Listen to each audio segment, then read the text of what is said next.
Good evening. Yes, thank you. Good evening. This is a regular City Commission meeting for the City of Largo. Today is Tuesday, April 1st, 2025. I'd like to call this meeting to order and ask if you have a cell phone, please turn it to silent or off so that we don't have any interruptions. We're going to start this evening's meeting with an invocation and then followed by the Pledge of Allegiance, so please stand.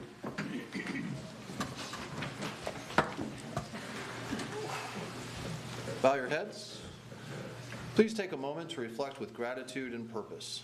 As we gather this evening, we recognize April is Fair Housing Month and reaffirm our shared commitment to equality, dignity, and opportunity for all. May our efforts help ensure that everyone in our community has a safe and stable place to call home. Next week marks National Library Week, a time to celebrate the power of knowledge and the vital role our libraries play in inspiring learning, fostering creativity, and strengthening connections with our community. Let us continue to support those who provide access to education and opportunity for all. This evening, we also recognize and celebrate several firefighters reaching an important milestone in their service. Their dedication and bravery are a testament to their commitment to protecting others. May they be guided by wisdom, strengthened by courage, and supported by the gratitude of those they serve.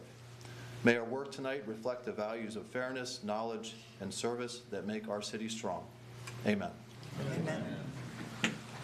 I pledge allegiance to the flag of the United States of America and to the republic for which it stands, one nation, under God, indivisible, with liberty and justice for all. Thank you. Please have a seat. We do have some ceremonial items on the agenda today. We'll start with a LEED, Cities certification.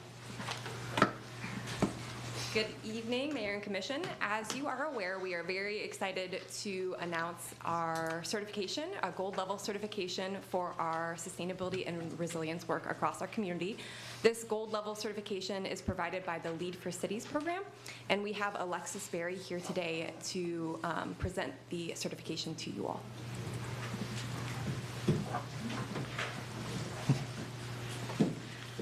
Hi, good evening, Mayor Brown and the members of the City of Largo's Commission. It's an honor to be with you today as we celebrate the city's gold level certification in the U.S. Green Building Council's Lead for Cities rating system. For anyone who doesn't know, that's the second highest certification level you can get. I'm sure.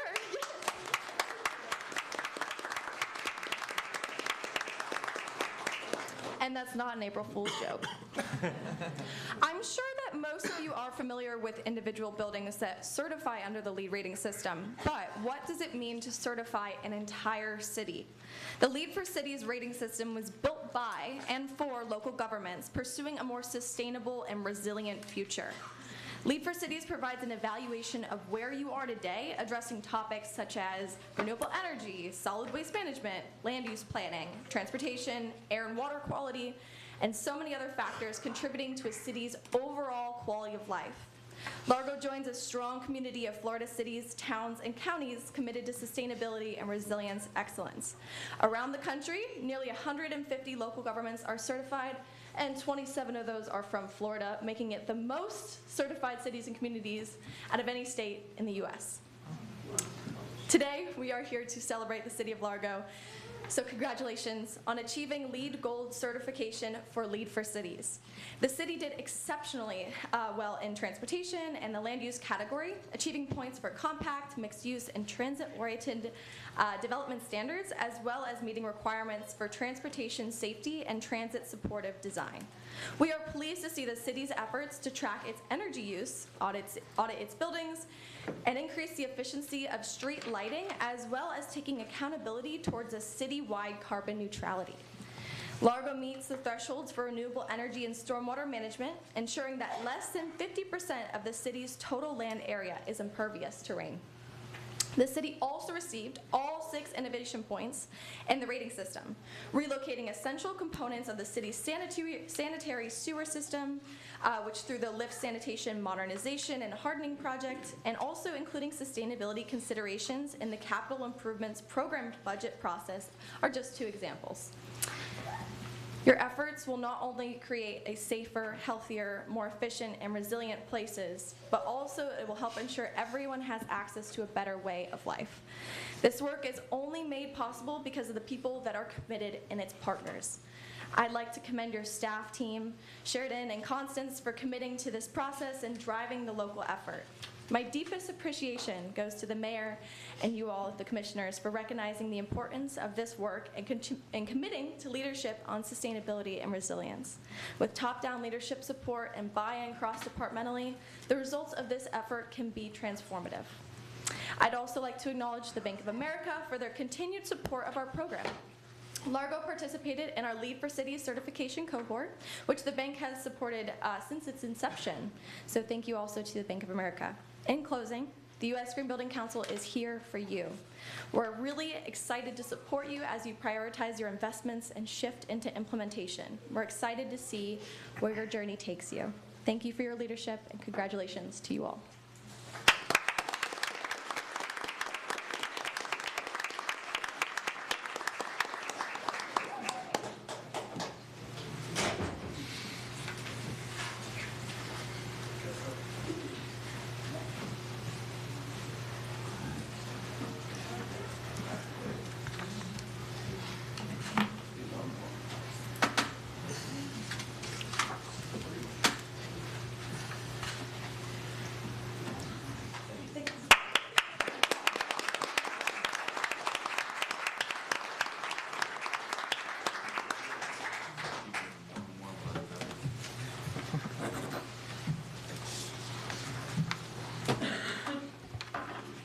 Thank you. Next, we will have a proclamation celebrating National Library Week. Whereas the Largo Public Library provides residents of Largo and surrounding communities access to resources and services that help them meet their fundamental needs and realize their full potential, and whereas the Largo Public Library provides guidance in the use of the library's collections, computers, e-resources, and connects people to community resources that help them find, evaluate, and use information they need for jobs, health, and recreational needs, and whereas the Largo Public Library provides programs for children, families, adults, and elders to enrich their understanding of the world and expose them to perspectives other than their own, and whereas the success and vitality of libraries are greatly enhanced by the support and advocacy of dedicated volunteers who work tirelessly to support library programs, raise funds, and advocate for library needs, and whereas the Largo Public Library provides equitable access to services through the outreach program to enhance community resiliency, and whereas the Largo Public Library encourages residents to obtain a library card and activate all the privileges that come with it, now therefore, I, Woody Brown, Mayor of the City of Largo, Florida, and on behalf of the City Commission, do hereby proclaim the week of April 6th through the 12th, 2025 as National Library Week, and urge all residents of the area to avail themselves of the enriching resources of the Largo Public Library and to actively support it. Good evening, Mayor and Commissioners. National Library Week, observed in the U.S. each April, originated in 1958. It is a time to celebrate the contributions of our nation's libraries and librarians and to promote use and support. This week also has specific days set aside to salute library workers and bookmobile outreach services. In July of this year, the Largo Public Library will be celebrating the 20th anniversary of the library building, which over the years has seen a lot of changes both inside and out. New technologies enable patrons to access information, entertainment, and literature in a variety of electronic formats. At the same time, print and physical materials have seen an increase in usage as patrons access materials in various ways to suit their needs. Library programs have always been a critical resource for literacy, inspiring connection, and lifelong learning by bringing joy and discovery to all ages. Book clubs, cooking, gardening, crafting, and technology programs allow people to explore new interests and meet new people, creating a sense of community. On the outside, the library's reading courtyard has evolved into a certified butterfly and pollinator garden, where programs that promote both lifelong learning and sustainability are held. In addition, since 2019, library staff have been providing outreach services to the community of Largo with bookmobile and home delivery. These are essential outreach efforts to underserved and homebound residents. With these programs, the library helps diminish the social isolation felt by many of our senior residents. As you can see, there's a lot to love about your Largo Public Library. Our success would not be possible without the support of the library staff, volunteers, support groups, and city leaders. Thank you. Thank you.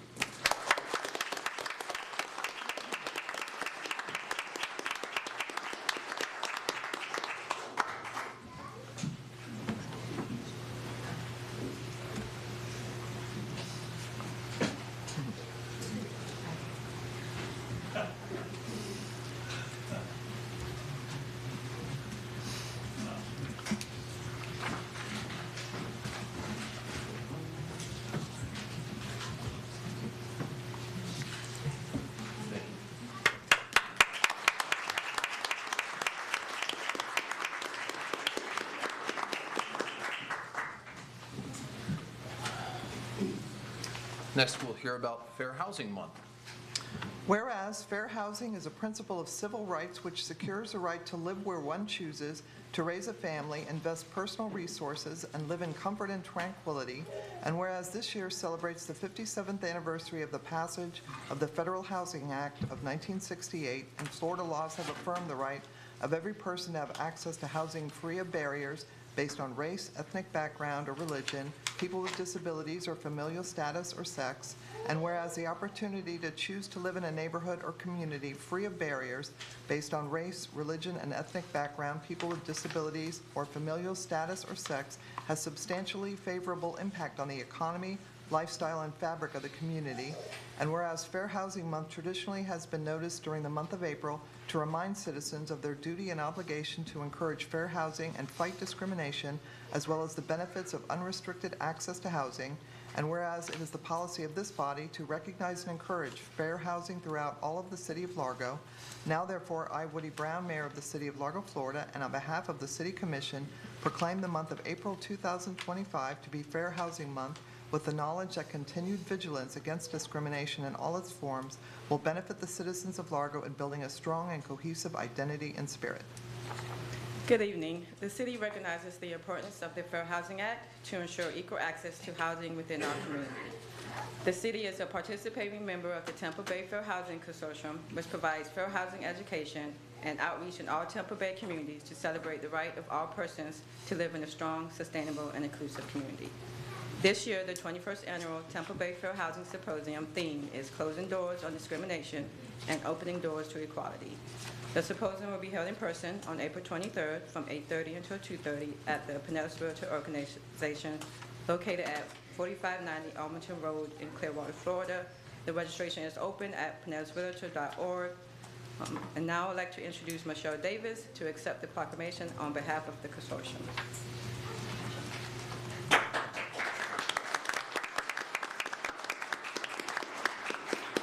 I need to be on my tiptoe. There we go. Thank you all on behalf of the Tampa Bay Fair Housing Consortium for your proclamation, and thank you for having me this evening. And we look forward to seeing you on April 23rd. We have a great event planned, and we would love to have anyone there who would like to come. Thank you. Thank you.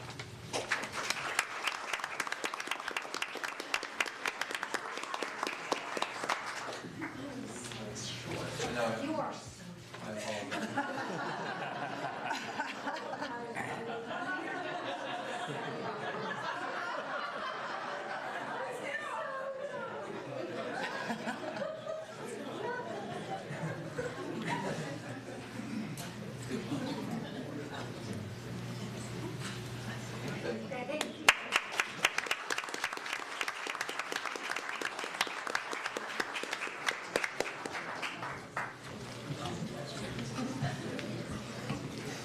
Before the chief comes down, I meant to do this earlier, but Malachi is shadowing me this afternoon. He's been with me since 3 o'clock today.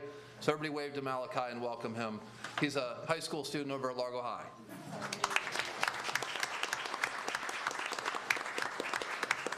And I didn't tell him I was going to do that. So next we'll have some ceremonies from the fire department.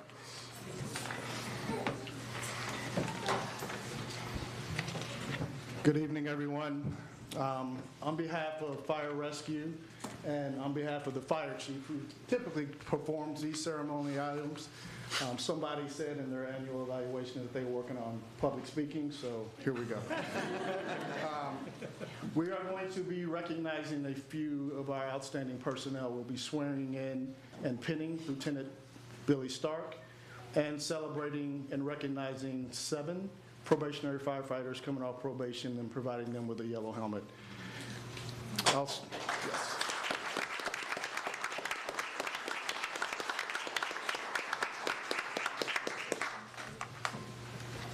I'll start with the lieutenant. So Fire Rescue would like to congratulate and officially swear in Lieutenant Billy Stark as a fire officer within our ranks. Promotion to lieutenant requires several components, including that a candidate must have State of Florida Fire Officer 1 and 2, have a minimum of 5 years service with Largo Fire Rescue, and hold minimum internal certifications as engine driver and an acting lieutenant.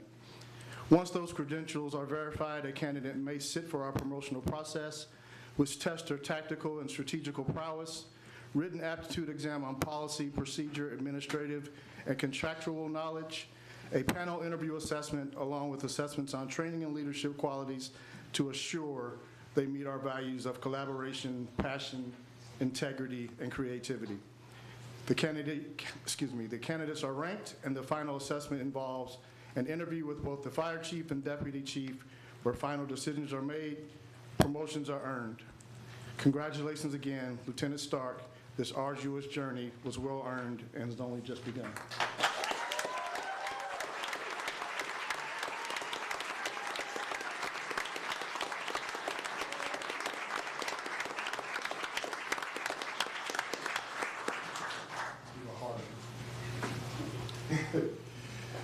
So for the ceremony for the lieutenant, he's already gotten his red helmet. This was the first opportunity we have had to get him up here in front of the commission, the mayor, and the city manager. So welcome. You nervous? It's not like this seat, trust me. So his wife, Nikki, is going to come up and pin him with his well-earned.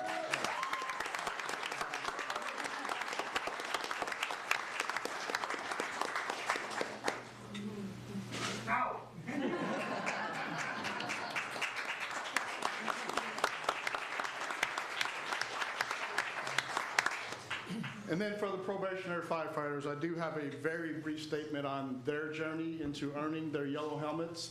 It is a year-long process. They've already attended a fire academy, a state of fire academy. It could be anywhere in the state, and they become a Florida certified firefighter. And then they go through our process of getting hired, and then we put them through another academy. So that's usually a couple months, could be less, could be more, depending on the size of the group. And then we test them for the rest of their year on written exams, practical hands-on exams, and then the absolute most important part is making sure they fit with the character of Largo Fire Rescue. So these 7 individuals have certainly done that, and I congratulate you.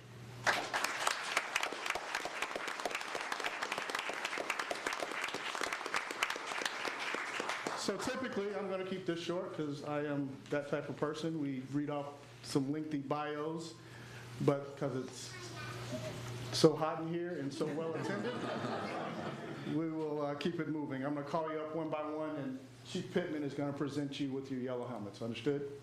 Sure. Matthew Ice.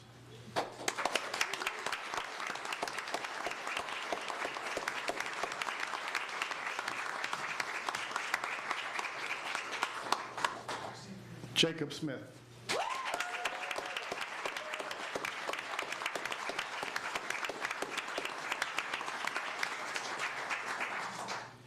Colin Armstrong.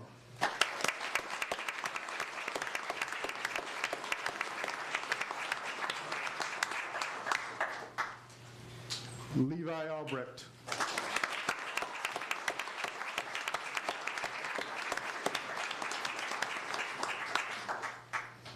Didn't know this nickname, but we have a Colt Tillman. Is there a Colt Tillman in there?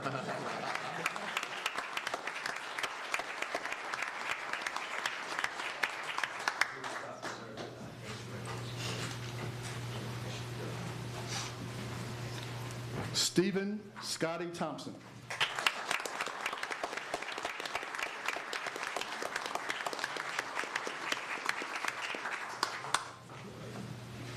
It's okay. Okay, don't worry about me. You passed probation. And last but not least, Sarah Howard.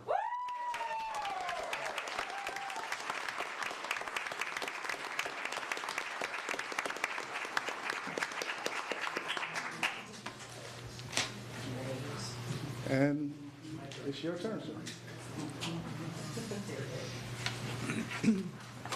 Raise your right hand. I state your name. We can't get past that part.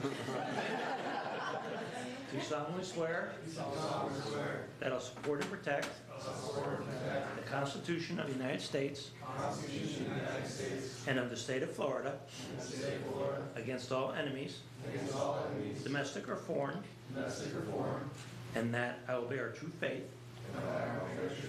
loyalty, and allegiance to the same, that I am entitled to hold office under the Constitution, that I will faithfully perform all of the duties of the office of and state your office in the city of Largo, upon which I'm about to enter. All right.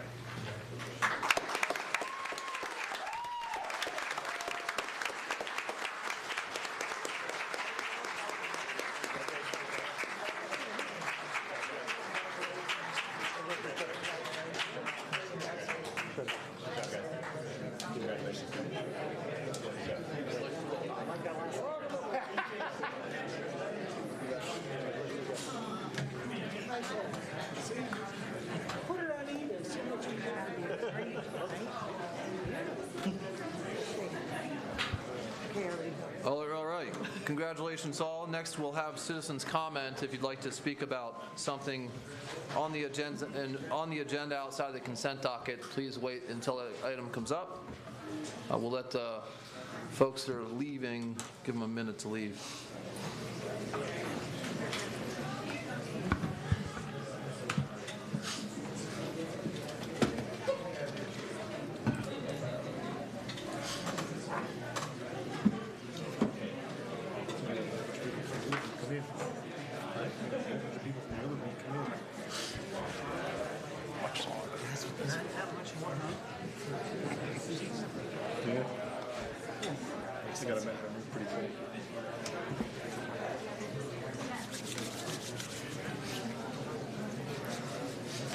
Smells like vodka. Right.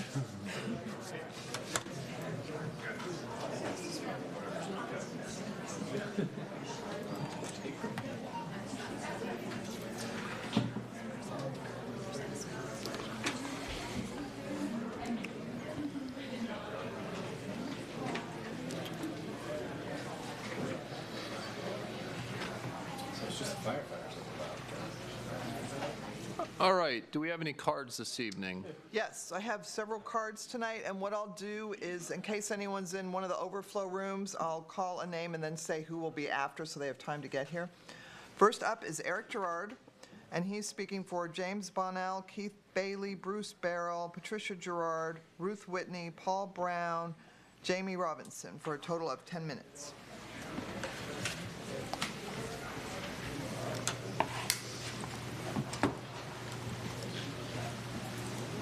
Oh, I'm sorry, and after will be Greg Gardner. Mayor, Commissioners, Mr. City Manager, Mr. City Attorney, thank you very much. I briefly wrote here that I would much rather be here talking about pollinators and Florida native plants and roundabouts. But tonight I feel it's necessary to spend these few minutes addressing prejudice, bigotry, hate, and Holocaust.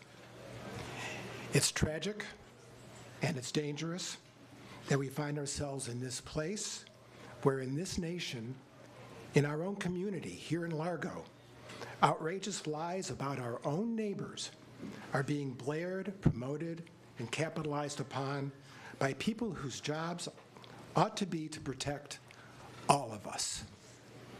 Full disclosure, I'm Jewish.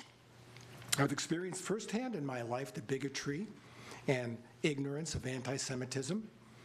Tragically, the intersections are indisputable between historical anti-Semitism and today's verbal and physical attacks on people who are gay or trans or immigrant or of a different skin color than mine. And though I wish I was, I'm not overstating. A few brutish individuals within the majority party seek to seize and hold power, small people who want to make themselves appear big by trampling on others. They identify a common complaint among their constituency, and for Germans in the 1930s it was, guess what? The economy. Single out one or two or more minorities, preferably those already historically marginalized, blame the disaffection on them. Truth doesn't matter. Truth is set on its head. The bigger the lie, the more it's repeated, the more it's accepted, especially by people who are looking for someone, anyone, to blame for their discontent. Shout down, terrorize the opposition, co-opt the media. Jews in Germany, immigrants in America, there's no difference. Or gay people, trans people, why, they're corrupting our children. It doesn't matter that this is a massive, despicable lie, just like the blood libels about the Jews or the non-existent protocols of the elders of Zion, a concocted fiction about a Jewish plot to control the world. Those lies led to the pogroms, the ghettos, the deportations, the murders, the Holocaust. And here in America, in Florida, in Largo, ignorant, contemptible people accuse our library, of promoting so-called sexual identity indoctrination by carrying books that contain characters who are gay. Indoctrination? That's what the Nazis said about the Jews. We carry the Jewish disease. Careful, don't get too close, you might catch it. Rational people must say out loud and often, gay people, trans people, immigrants, people of color are human beings, just like me, a Jew, and everyone else here. We're all people. We all have dreams, we love, we strive, we want peace in our lives, everyone here. But that understanding runs counter to the hate mongers' goals. They want to make the minorities into non-persons. In Germany, my people were declared by law to be Untermenschen, subhuman. We were stripped of our rights, thrown out of our professions and the universities, herded into ghettos, and eventually shipped to the extermination camps. In America, right now, masked jackboots are accosting people in their homes and kidnapping them off the street, and without warrants, without hearings or any chance to defend themselves, are herding them into detention camps here on our soil, or sending them to Guantanamo. Yeah, detention camps here in the United States. You think that we would learn. In another clear-cut strategy to erase our neighbors, the hate mongers are purging our literature. The latest assault, a coercion to be more precise, is to threaten funding for our city. Funding likely for flood control and public safety, which is what the city normally applies for, if we don't purge our library of books with gay or trans characters.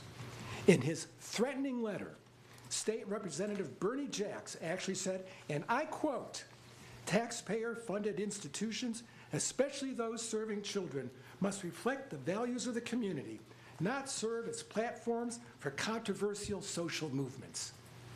Such chutzpah. Controversial social movements? Who made it controversial? But you, Mr. Jacks. Controversial? Like what? Like abolition or civil rights? Values of the community? My values are to leave people alone to live their lives without being bullied and intimidated.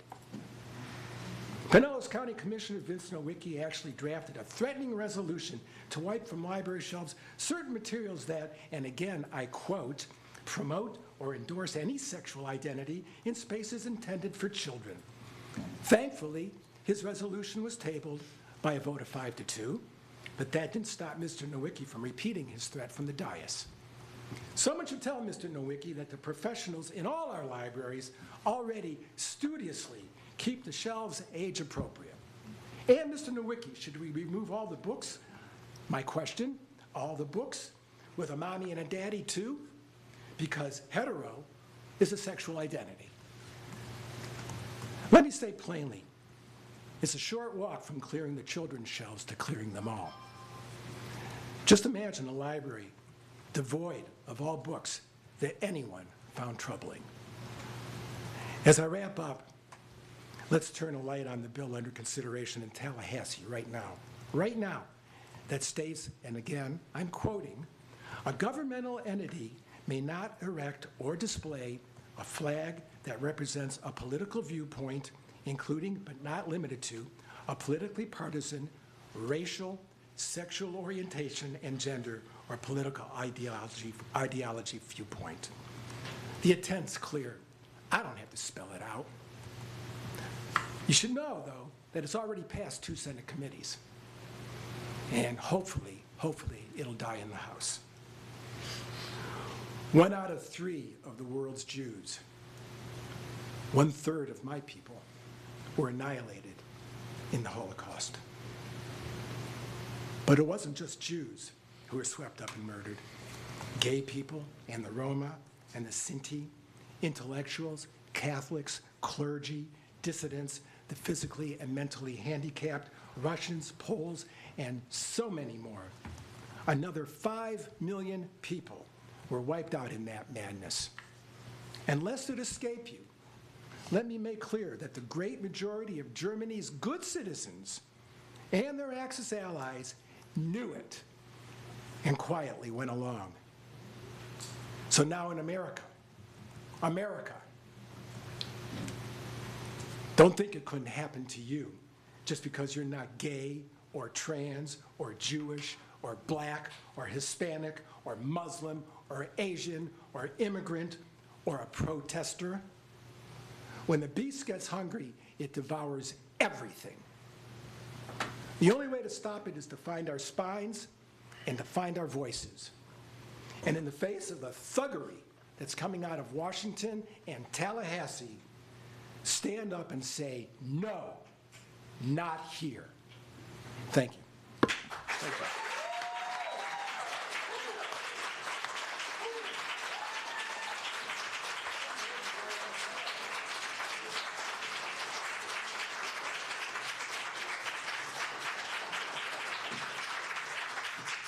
Okay, the next speaker will be Greg Gardner, and after him will be Matt Faustini. Mr. Gardner is representing Mike Monacato and Kim Bramer.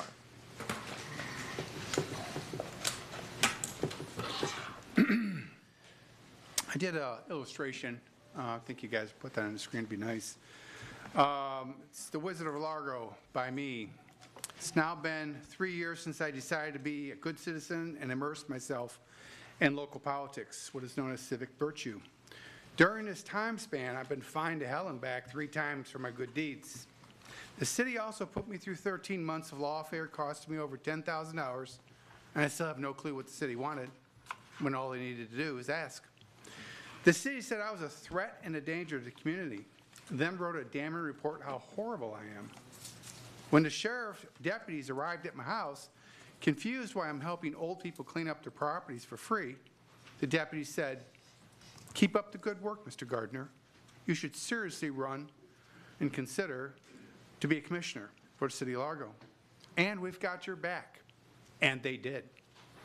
All this for sticking my nose out trying to do good. Dismayed and confused and suffering the same level of psychosis as Mark Richards, I quickly got an appointment to see a psychiatrist. The doctor asked if I could draw what I see in my head. I replied, "Sure, that's easy." Here's what I shared with the doctor. In this illustration, sit up. The lion character represents city management. Now, the lion is supposed to be the king of the jungle, fearless and brave, but something obviously went wrong. Most likely, explanation, DEI infection. The Tin Man represents city policy. He has no heart, no empathy, and has the constant need for admiration and validation. The Scarecrow represents the commission. Now, aside from the obvious, he's charming, loved, and extremely loyal. The Yellow Brick Road represents the nuisance abatement program. This is the gold standard that was used to build Emerald City. The Flying Monkeys represent the city attorneys. They carry out the wizard's orders. They are very loyal and well-fed, but too dumb to know they are their own captives. Emerald City is where people go expecting their dreams to be fulfilled, only to end up with superficial substitutes. Nothing is real. Emerald City turns out to be a giant gimmick factory. The Wicked Witch of Largo represents oppression and abuse of power. Dorothy's journey reveals unimaginable evil, malevolence, and disparity. Dorothy represents the common Largo citizen. Dorothy has to find a way home, but all the city bureaucracy keeps getting in the way. Toto, by far, is the most awesome character of them all, but you need to figure out what Toto represents for yourself. Aunt M represents city crime. She's not shown here because all the crime in Largo is hidden. Robin Hood was left out on purpose because no one understands except for city attorney and the mayor. The doctor looks at me and says, "That's wicked." I replied, "I know." I asked the doctor if there was any help for me. She replied, "Hell no." The doctor went on to say, "If you just set out to be liked, you would be prepared to compromise on anything at any time, and you would achieve nothing." The end. Anybody wants a full-size picture of that illustration? We're like an entertainment district, and this would qualify for entertainment, and I'd be happy to send it to you. Thank you. Good night. Thank you. Next speaker will be Matt Faustini, and after him will be William Johnson.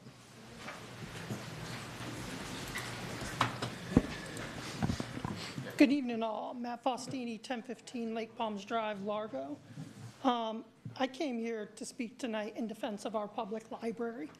I get the joy of tutoring ESL once a week and helping a actual PhD researcher at USF St. Pete who is working on getting his green card and studies climatology and studies our bay to protect the vital nutrients and figure out the balances we need to prevent red tide. Those are the types of services that are provided at our library that directly help our community. And to see representatives, elected representatives, put out lies about our library is disgusting. So while some elected officials want to put out some lies, I'm going to put out some truths. And the truth is, Bernie Jock has done nothing for this city. Bernie Jock took away a woman's right to choose. Women no longer in this state have a right to choose because of Bernie Jock. He voted for the Live Local Act. Any of you that are unhappy about the development that's happening next to Largo Middle, thank Bernie Jock. We should call it Jock Estates. Because he voted for the legislation that took this body's power away to stop it.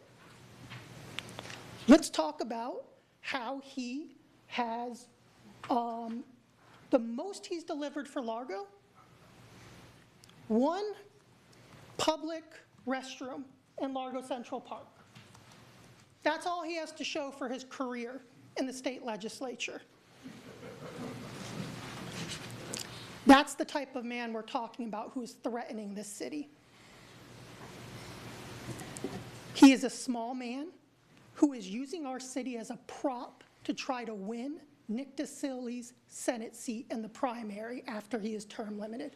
Let's be clear, let's be honest about what this is, and our city should not be used as a political prop by a man who can't deliver anything for the residents of Largo. Thank you. Thank you.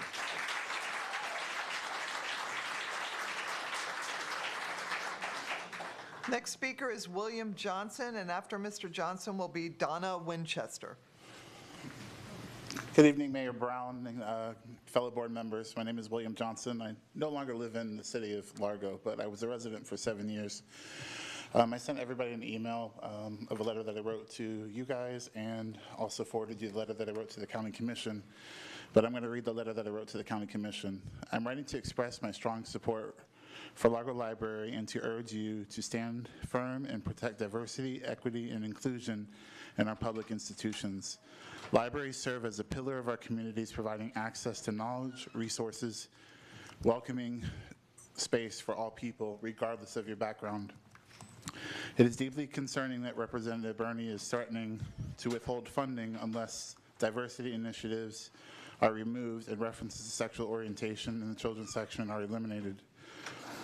These attacks undermine fundamental principles of fairness, inclusivity that make our country a place where everyone can belong. Censorship and discrimination have no place in free society, and we must reject any attempt to dictate who deserves access to representation and, representation and information. Enough is enough. It is time to stand up and fight back, not just in Largo, but across America. Our if any of our elected officials do not support all Americans, they have no business holding public office. We need leaders who will protect the rights of every resident and ensure that our libraries and public spaces remain inclusive and accessible. I urge you to take a stand against these threats and continue supporting the Largo Library and broader principles of equality and inclusion. Our community depends on leaders like you to hold up these values and push back against those who seek to divide us. Thank you for your time and your leadership. Thank you.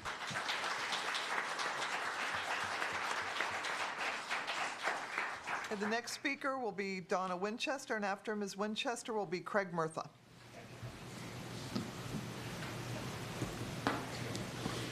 Good evening, everyone.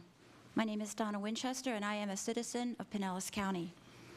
I discovered the Largo Library as a child in the summer of 1967 when my parents moved here from Pennsylvania.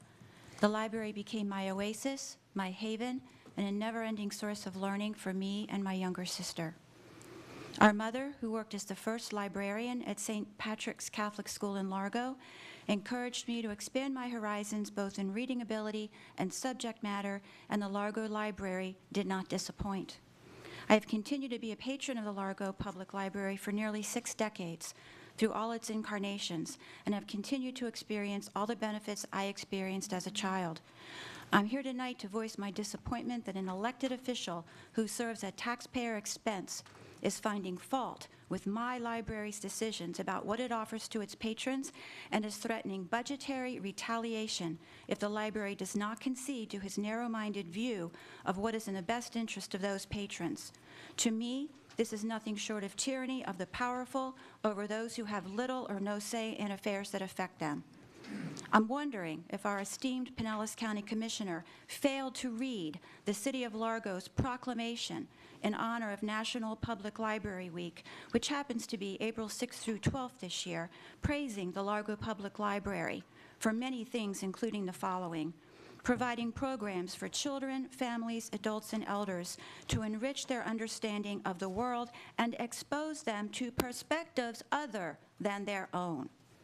I would like to respectfully ask that our misguided county commissioner stay out of the City of Largo's business, take his gadfly eye somewhere else, and leave monitoring of our younger citizens to their parents rather than the strong, punishing arm of the government.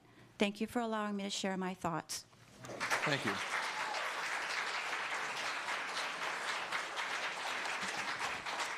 Hello, Craig Murtha, Largo. I'm afraid I don't have anything nearly as controversial to talk about tonight, but I wanted to talk about small housing. I think the City of Largo has done a great job so far with small housing. I love this, the accessory dwelling, the way you've really been so progressive with accessory dwelling units, letting them be built everywhere, almost everywhere, except for, I have some experience in small housing. Back in the late 90s, early 2000s, I had a bunch of rooms and efficiencies in downtown Clearwater. And they were pretty small. Some of my efficiencies, the biggest of my efficiencies were maybe 250 square feet. Some of them were 225 square feet, which is a lot smaller. I call it efficiencies, by the way. That studio apartment, about the same thing, but a lot smaller than what they're building today. But because they were so small, I was able to rent them very inexpensively. I had minimum wage workers who were living there for years on end, who could afford these 225 square foot units. And I had a lot of young people who were, just coming into the job market, who weren't earning much, and they would live there. A lot of seniors who were just out of the job market, living on Social Security, and they could live there.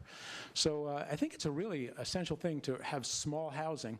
And I think one of the problems in this country is most jurisdictions in this country use this units per acre system. And when you're using the units per acre system, there's no incentive to build small. You want to build as big as the market will demand or the market will support. And so you almost never see studio apartments being built anymore, and they're being taken out because, like, mine were taken. I ended up selling that property. Me and all the neighbors around there sold our property all our properties to a townhome developer.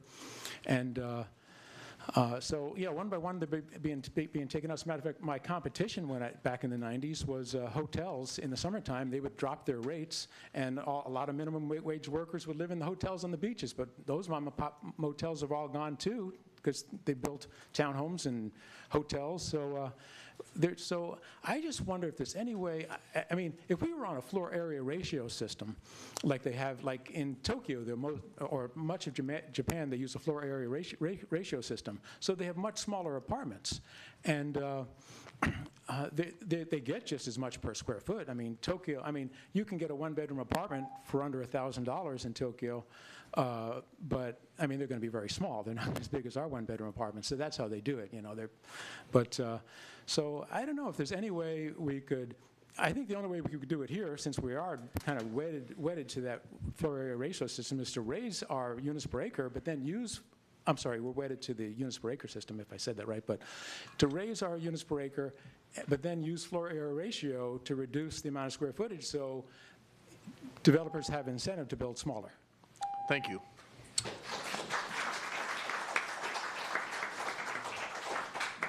The next speaker will be Lillian Gabuzda, and after her will be Fred Green.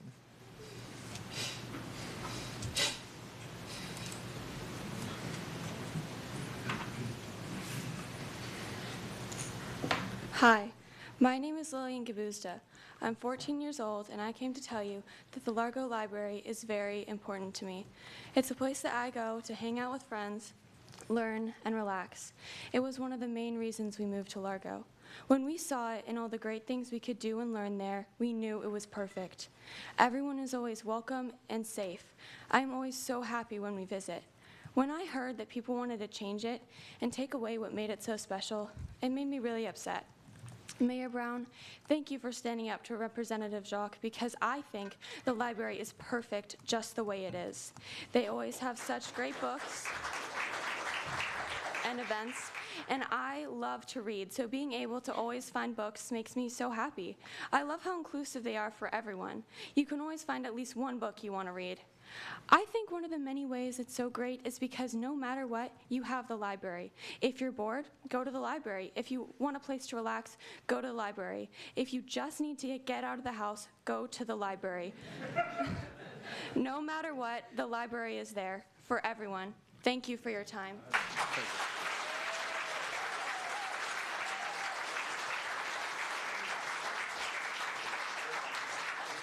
The next speaker is Fred Green, and after Mr. Green will be Tawny Thompson.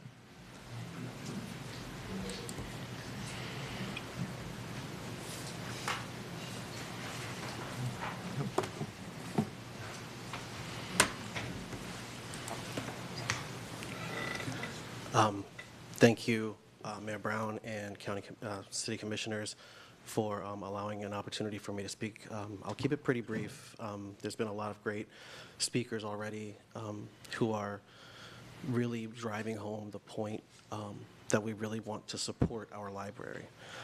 Tonight, I'm speaking as a father. My family lives, works, and volunteers here in Largo. Not only that, but we utilize all the services that Largo has to offer. We absolutely love going to the library. We spend a lot of time in the park. There's so much here in our city that is just open for everyone to enjoy. And there are places where I can feel safe, comfortable, knowing that my children are going to have a good time. As we enter National Library Week, I want to voice support for our library and its staff and volunteers, especially as it faces criticism for having LGBTQ+ literature in its teen room area.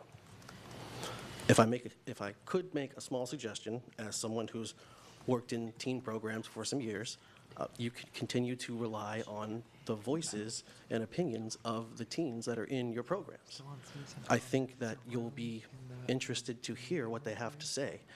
I have 2 kids of my own, and most of the decisions that I make that are going to affect my family or my community, I discuss with my kids. It doesn't seem like that strange of a idea to me to say, hey, this is a space that is for you. What do you like from this space? What do you need from this space? Do you enjoy this space? We really appreciate, my family really appreciates the support that the city, especially Mayor Brown with the recent statement in response to ongoing discussions at the state level. And I just want to point out that even earlier today, when you were going through all of your ceremonial things, the wording was very specific. The wording and the way we addressed and proclaimed as a city our dedication to ensuring that everyone is welcome, that everyone is included. And I'll just leave it at that. Thank you so much for your time. Thank you.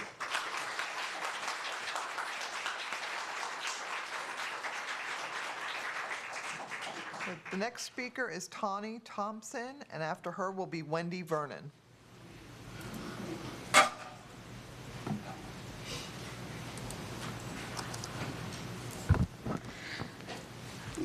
Good evening. My name is Tawny Thompson, and I currently reside in Safety Harbor, but I've grown up in Pinellas, and I've lived here my entire life. I've visited many Pinellas County libraries. In middle school, I was a summer volunteer. I loved making and prepping crafts, especially getting to use that really dangerous machine that cuts out all kinds of shapes, but was really razor sharp. Once, I even spent the night at the old Clearwater Main Library for a volunteer lock-in. Now, I consider many of my local librarians my friends. I look forward to seeing them and attending the innovative events they offer. As a child, before the internet, I utilized the library to learn about everything. How to bake, what my favorite sports stars' childhoods were like, as well as about my body. I have vivid memories of being a teen at the old Clearwater Main Library, nervously requesting books about puberty and how to navigate social issues, material I was too embarrassed to ask my parents to buy or borrow. The library always came through for me. What I didn't know in the 90s, and I have come to know since, is that I am transgender. My non-binary identity was not something I saw reflected, and therefore couldn't use language to express until I was in my late 30s. I didn't have language, but I realized I was not just a girl in the first grade at 6 years old. This lack of knowledge caused an inner turmoil that I learned to mask. I didn't understand how to explain or be myself, so I simply did my best to pretend I was like everyone else.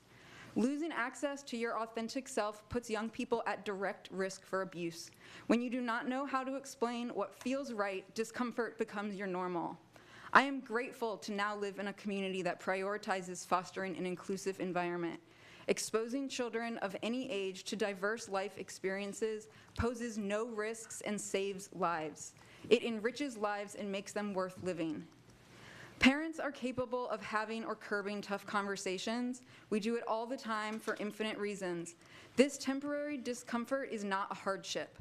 Largo's library and the diverse programming that they implement invites acceptance, and that is healing. That is community care. Thank you for making the world a safer place by letting their librarians do their jobs without interference. They are public servants who know their patrons best. Every librarian I have had the pleasure of knowing cares deeply about their community and wants nothing but the best for every child. As I said, my name is legally Tawny, and I now go by Alistair. That change in the community who affirms it saved my life. I appreciate you taking time to listen to your community and for using your power to prioritize the safety of children with vulnerable identities. Thank you. Thank you.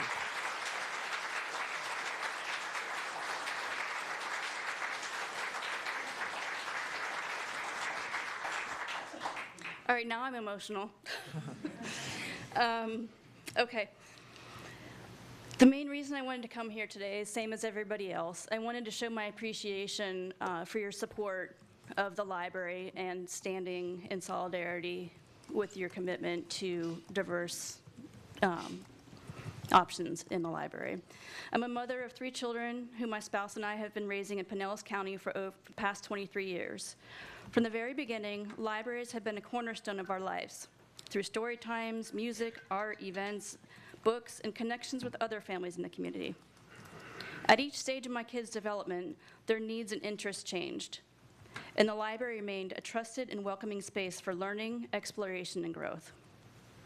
We're so grateful for the librarians' dedication throughout the years. They work so hard to ensure all individuals and families feel seen and valued. As my kids gained independence, I remained an active parent. It was my decision as their parent to decide which library resources were appropriate for my child. All parents should have the right to introduce their children to the real world, not just a filtered version dictated by politicians' personal values or by politicians' use of children as pawns for their campaigns. Parents should have the right to resources that allow their children to engage with different cultures, histories, and perspectives, so they grow into compassionate, informed individuals who can think critically. Politicians have no place in deciding how I raise my children or what my family has access to. Parental rights applies to all parents, not just those whose views align with political agendas. Public spaces, including libraries, serve everyone and must reflect the diversity of the communities they support. The freedom to access knowledge, representation, and differing perspectives is not a privilege. It's a fundamental right. Thank you for not wavering in your dedication to support and preserve the integrity of diverse public resources, and for championing true parental rights, the kind that uplift, not restrict, the kind that empower, not erase. Thank you.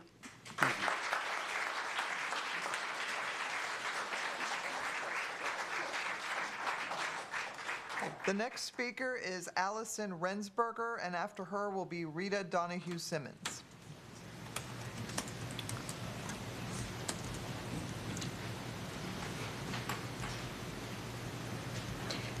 Hi, I have been a resident of Largo since 2007, and I have been a patron of the Largo Library the entire time.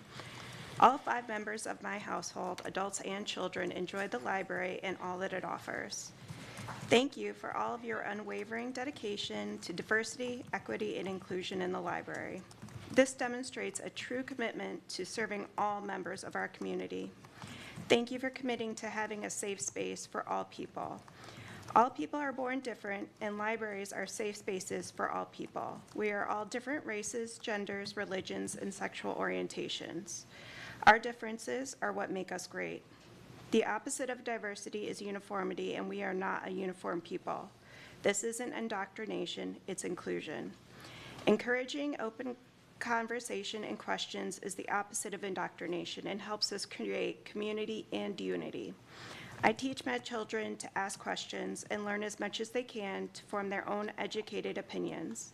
Libraries are a key part of this. I would like to share a couple of quotes from Audre Lorde, which I heard recently and really resonated with me on this issue. When we deal with the sameness only, we develop weapons that we use against each other when the differences become apparent, and we wipe each other out. It is not our differences that divide us. It is our inability to recognize, accept, and celebrate those differences. Thank you very much. Thank you.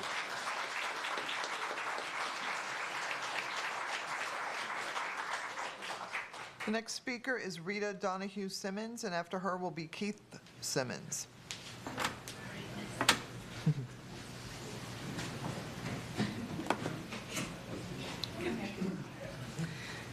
Hello, I'm Rita. This is Virginia. Hi. We're here to speak about how important Largo Public Library is to our family. My older daughter, who's 15 now, used them from the time she was 18 months old up until now when she goes to the teen room. Virginia uses them right now. They have wonderful programs for children. And it's not just about someone's sexual identity, although that is extremely important and something that I should have the right to say my kids can learn, not a politician. So we really hope that you would consider not defunding the library, as it's an essential source for all families and all people, all economic backgrounds, all races, and all sexuality. And also one day he had a water day. Thank you. Thank you.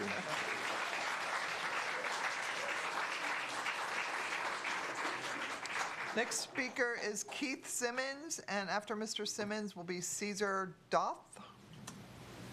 If I said that correctly?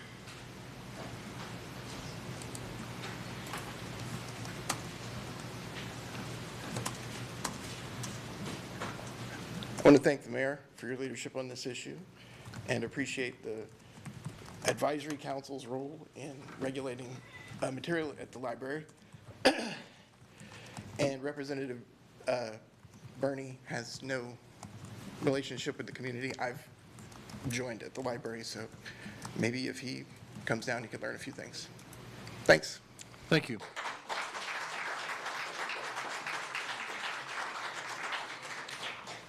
Next speaker is Caesar Doth. I hope I'm saying that correctly. And after him will be Megan Jetter.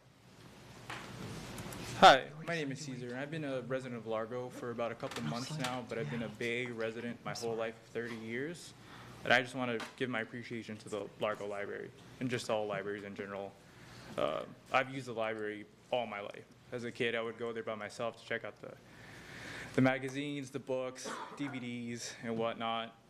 I got a little older. I volunteered there as a library to earn my Bright Futures hours. And then when I was in school, USF, I would often use the library, whether it was the one at USF or here in Largo, to go study.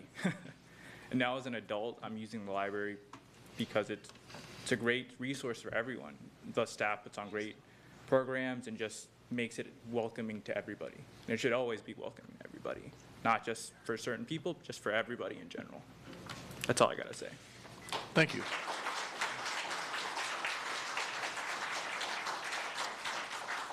After Megan Jetter will be Anju Gaylor. Hello, she just told you my name. I have been a Largo resident for about 6 years. I've been in Pinellas County since about 2011.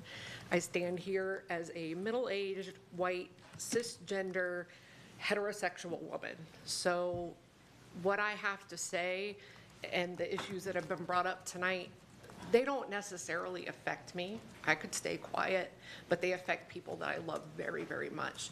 I, as a resident, have watched the city of Largo raise the pride flag every year, have celebrations for Asian residents, have celebrations for our Latin American residents. You guys have set your bar very high when it comes to inclusion in Pinellas County.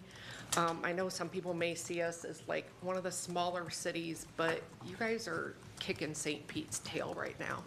So what I can say is the Largo Public Library is a safe space. It's been a safe space for me. It's been a safe space for the clients that I serve. It's been a safe space for the people that I love. I don't have a fancy speech tonight, but I am inspired by what I'm hearing. I would challenge you, this isn't going to go away. It's issues that are going to continue to come up in our political climate where it's easy to kowtow, where it's easy to bow down. Stand up. Keep doing what you're doing. We notice it. We have your back, in case you haven't noticed. This is something we'll help you fight for. Thank you.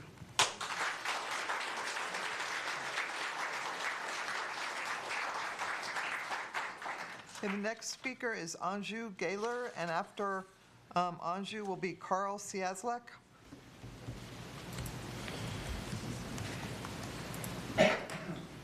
Next speaker might be in one of the overflow rooms.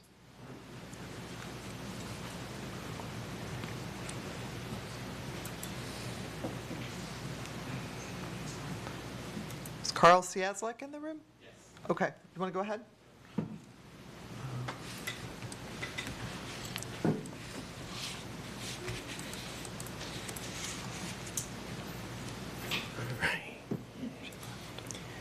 Good evening, Mayor Brown and fellow commissioners, neighbors. My name is Carl Cieslak, and I've proudly called Largo home for the last 10 years. I'm here tonight not just a resident, but someone who uses the library and truly values what you provide for this community. As a member of the LGBTQ+ community, and I've been married for 10 years, I want to start by saying thank you for providing a safe community for me to live, grow, and thrive in. It's important to provide that space because growing up, I did not have that type of space.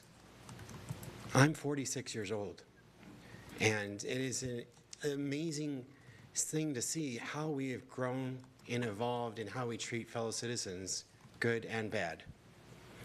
When I walk into the library, I see a place that uplifts young people, families, seniors, and those who often feel like they've been unseen or unheard. And honestly, I wish I had that space when I was growing up as a military child, traveling all across the globe. I know what it feels like to be a teenager who doesn't see themselves reflected anywhere. That's why this library is so important, not just to me, but to so many, as you now have heard, in this community. So I'm disturbed by Representative Bernie Jacques' threat to withhold funding from both the library and the city of Largo unless you kowtow to his demands and erase a whole community. Let's be honest, these taxes are not about protecting children. They're about silencing and erasing people who don't fit in a narrow worldview. Instead of targeting our library, Representative Jacques should be focusing on the real issues our community of Largo faces, like the rising housing costs, skyrocketing insurance premiums, and the need for access to quality public education that serves all children, not just a select few. The people of Largo deserve the leadership that solves problems and not creates new ones for political points. Mayor Brown, commissioners, I thank you for your courage to continue to stand up against this person. You are on the right side of inclusion, truth, and community, and what you're doing is not just right, but it has also now become very necessary. What I want you to know is that you are not alone. You have people behind you who believe in you and what you're doing, and they're here to defend you. Please keep standing strong. The future of this community and so much more depends on it. Thank you for your time.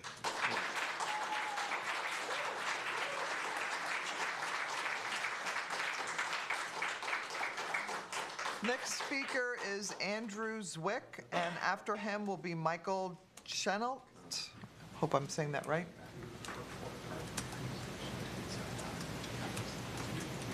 Mr. Zwick? Give him just a minute. Is Michael in the room? Okay, do you want to go ahead?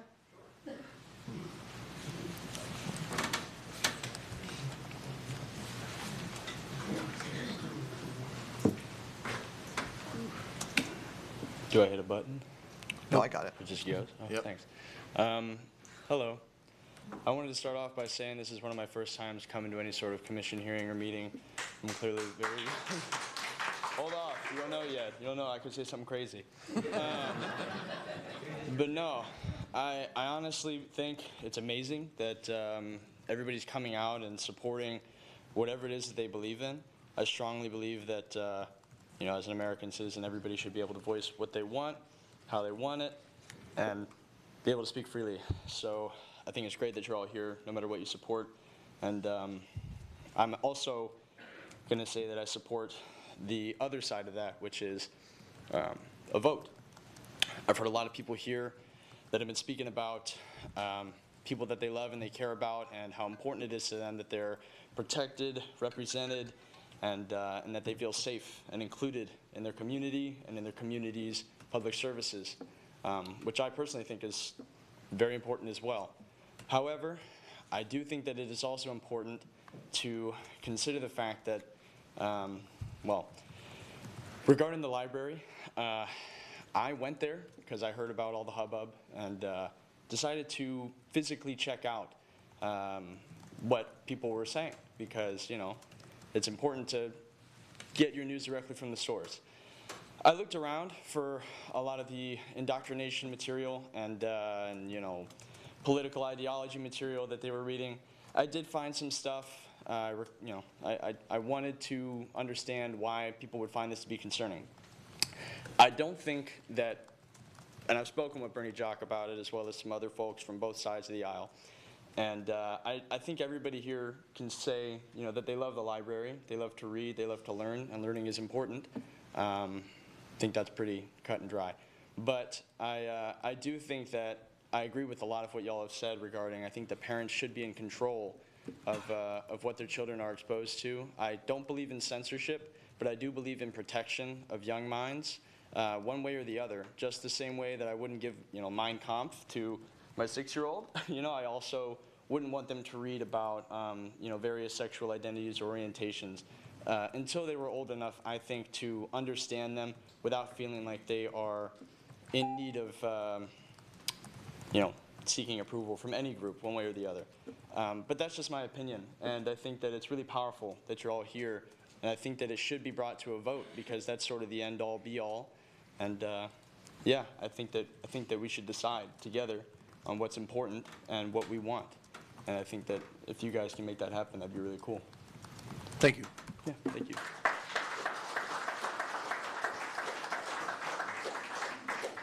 Okay, the last card I have is for Cassidy.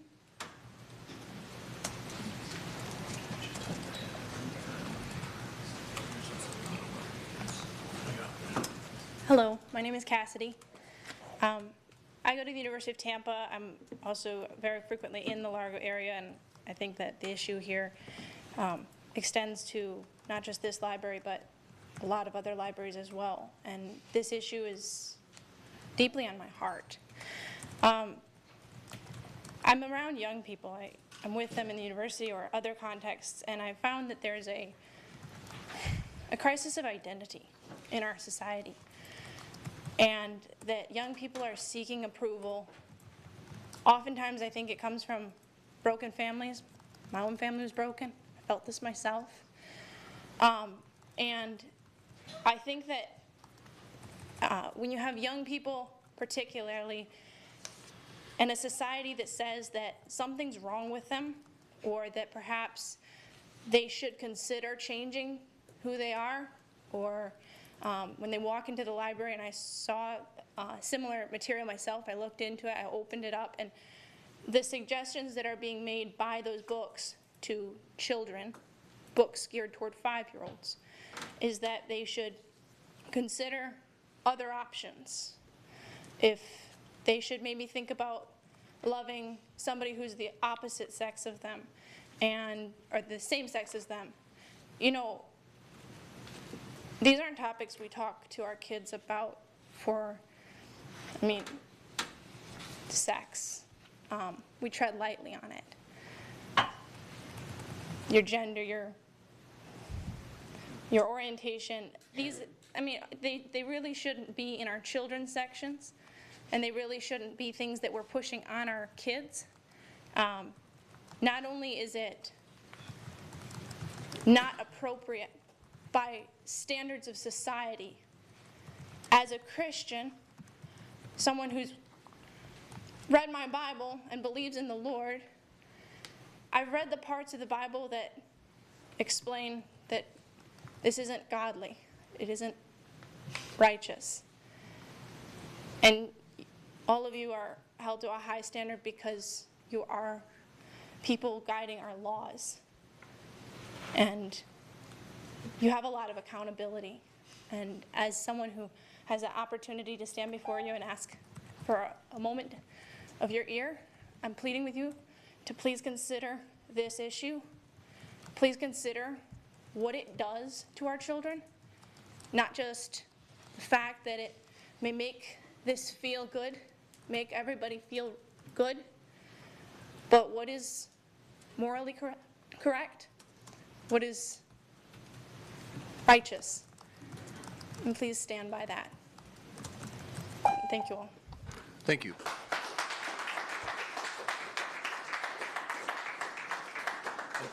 Hey, that's all the cards. Did I miss anyone that was here for citizen comment and not for a later agenda item? No? Okay, that's all the cards. All right, thank you.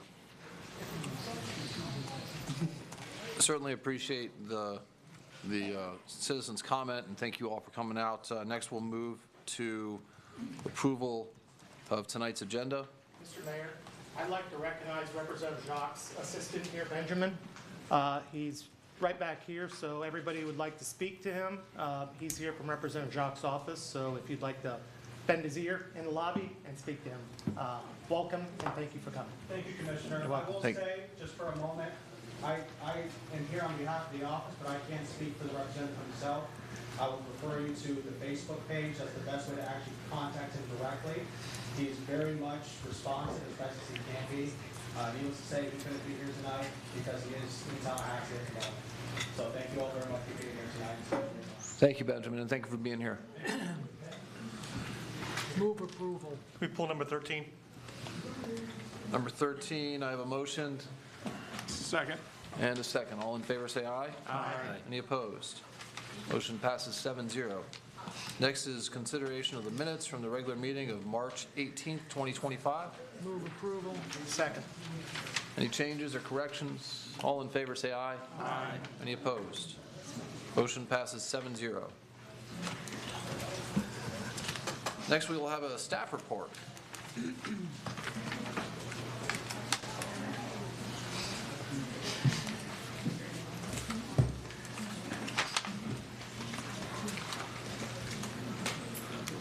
Good evening, Mayor and Commissioners. Tonight we're pleased to welcome Erica Waltermeyer and Stephanie Adis from Colliers International. Erica and Stephanie will share insights on the current leasing progress, market conditions, and provide an overview of their efforts to attract tenants and activate the retail spaces in alignment with our vision for Horizon West Bay. And with that, I will turn it over to both of them. Thank you. Good evening, Mayor Brown, City Commission. I'm just going to provide a quick market update. According to CoStar.com, the mid-Pinellas vacancy rate, which Largo is a part of, is currently at 3.3%.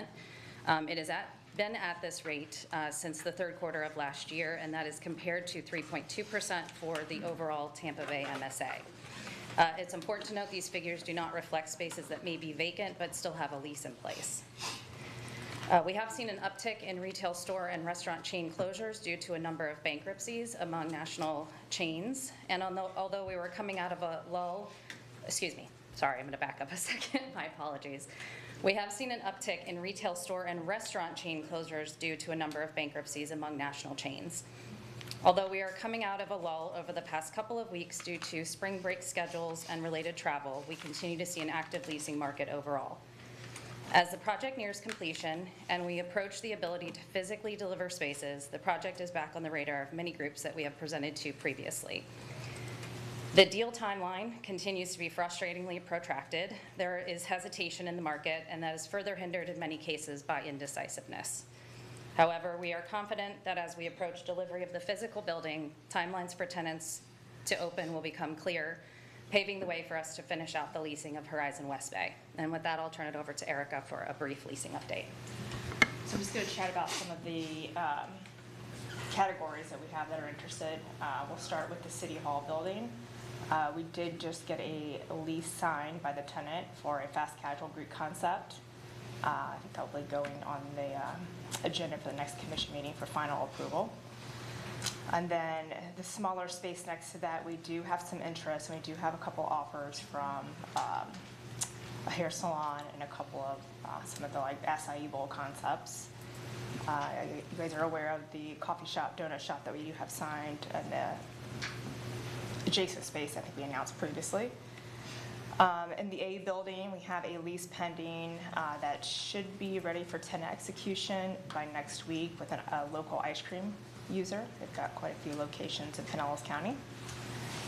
And then the remaining spaces in that building we've been targeting, this is kind of where our anchor restaurant has been targeting. So we've got a couple of chef-driven restaurants we're talking to, a sports bar, and then we'll probably also fill in that 2,000 square foot space with a fast casual restaurant. We've had some pizzerias that have been interested.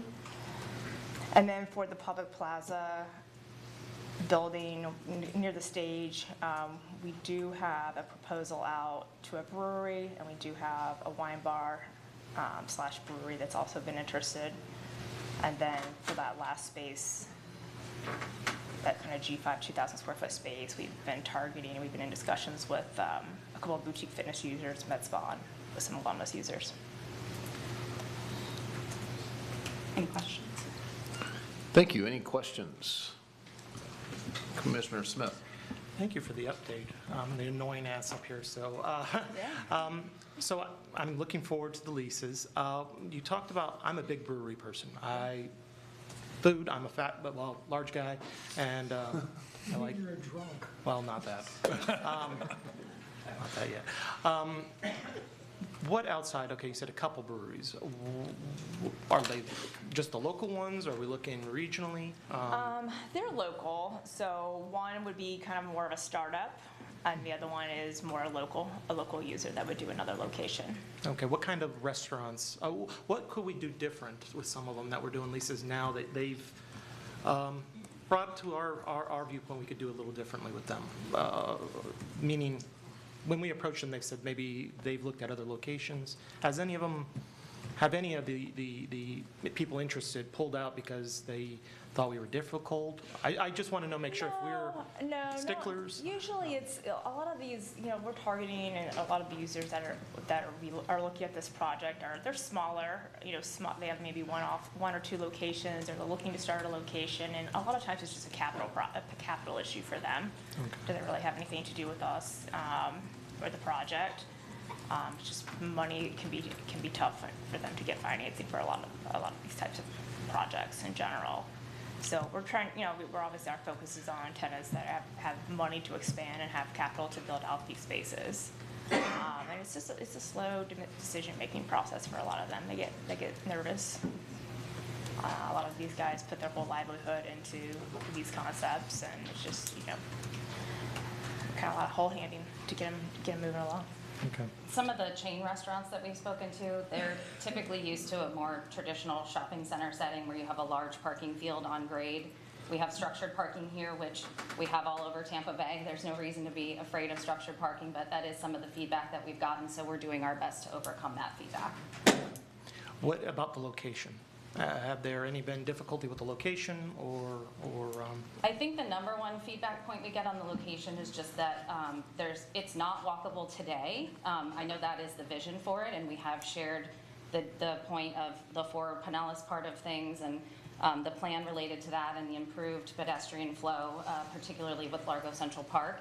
And I think we're getting there with it, but we are kind of at the beginning stage of placemaking for this particular corridor. So I think, as we kind of progress towards this being finished, we'll start to see people coming on board with that vision and seeing what we're trying to tell them. Okay, thank you. Mm-hmm. Thank you, Commissioner Breezy. Thank you. Bear with me for one moment. So in your work to promote the space, I assume there's web listings, correct? Yes. There's, you have reached out to a network of other realtors that you work with on a regular basis. Have there been any, and I don't want to make it sound like that's not valuable work, but I also consider that a little bit more passive, and I pardon for the terminology, that's all I can think of. What kind of proactive reaching out to other businesses, knowing the profile that you've been given to look for targets, has happened? If you can kind of, if that makes sense, I can elaborate further if you need to. So, sorry, go ahead. Oh yes, that is what we do, not only with this listing, but across our portfolio. That's just part of our job. So our phone really doesn't ring. We can't really sit back and wait for the phone to ring. So we specifically try to focus on categories that are maybe missing from this area of town. Other businesses that are in neighboring cities like a Dunedin or downtown St. Pete are already doing business in Pinellas because they're already here. Do they have another concept? Do they want to expand that concept? So yeah, we definitely are targeting. And we also have other listings where maybe maybe a restaurateur reaches out, and we can't accommodate them at that particular project, but we say we do have restaurant space here that could be a really good fit for your concept. So we're really constantly trying to do the broad scope of cross-marketing with other projects, reaching out to tenant rep brokers, reaching out to tenants directly. Yeah, and we've done that either by email, or I tend to utilize social media pretty frequently, either Instagram or Facebook, to reach out to some of the maybe one or two off concepts. But I'm also, like, if I'm dining in one of them, I'll ask, who's the owner? Can I talk to somebody about who makes decisions regarding real estate? So we've been really covering those bases as well. Okay, so just to clarify, we're knowing that maybe a local brewery is something that we're targeting, that you're directly reaching out to the different companies that are in the Pinellas area to say, hey, we have a unique opportunity for you, which is something you consider. Okay. Yes.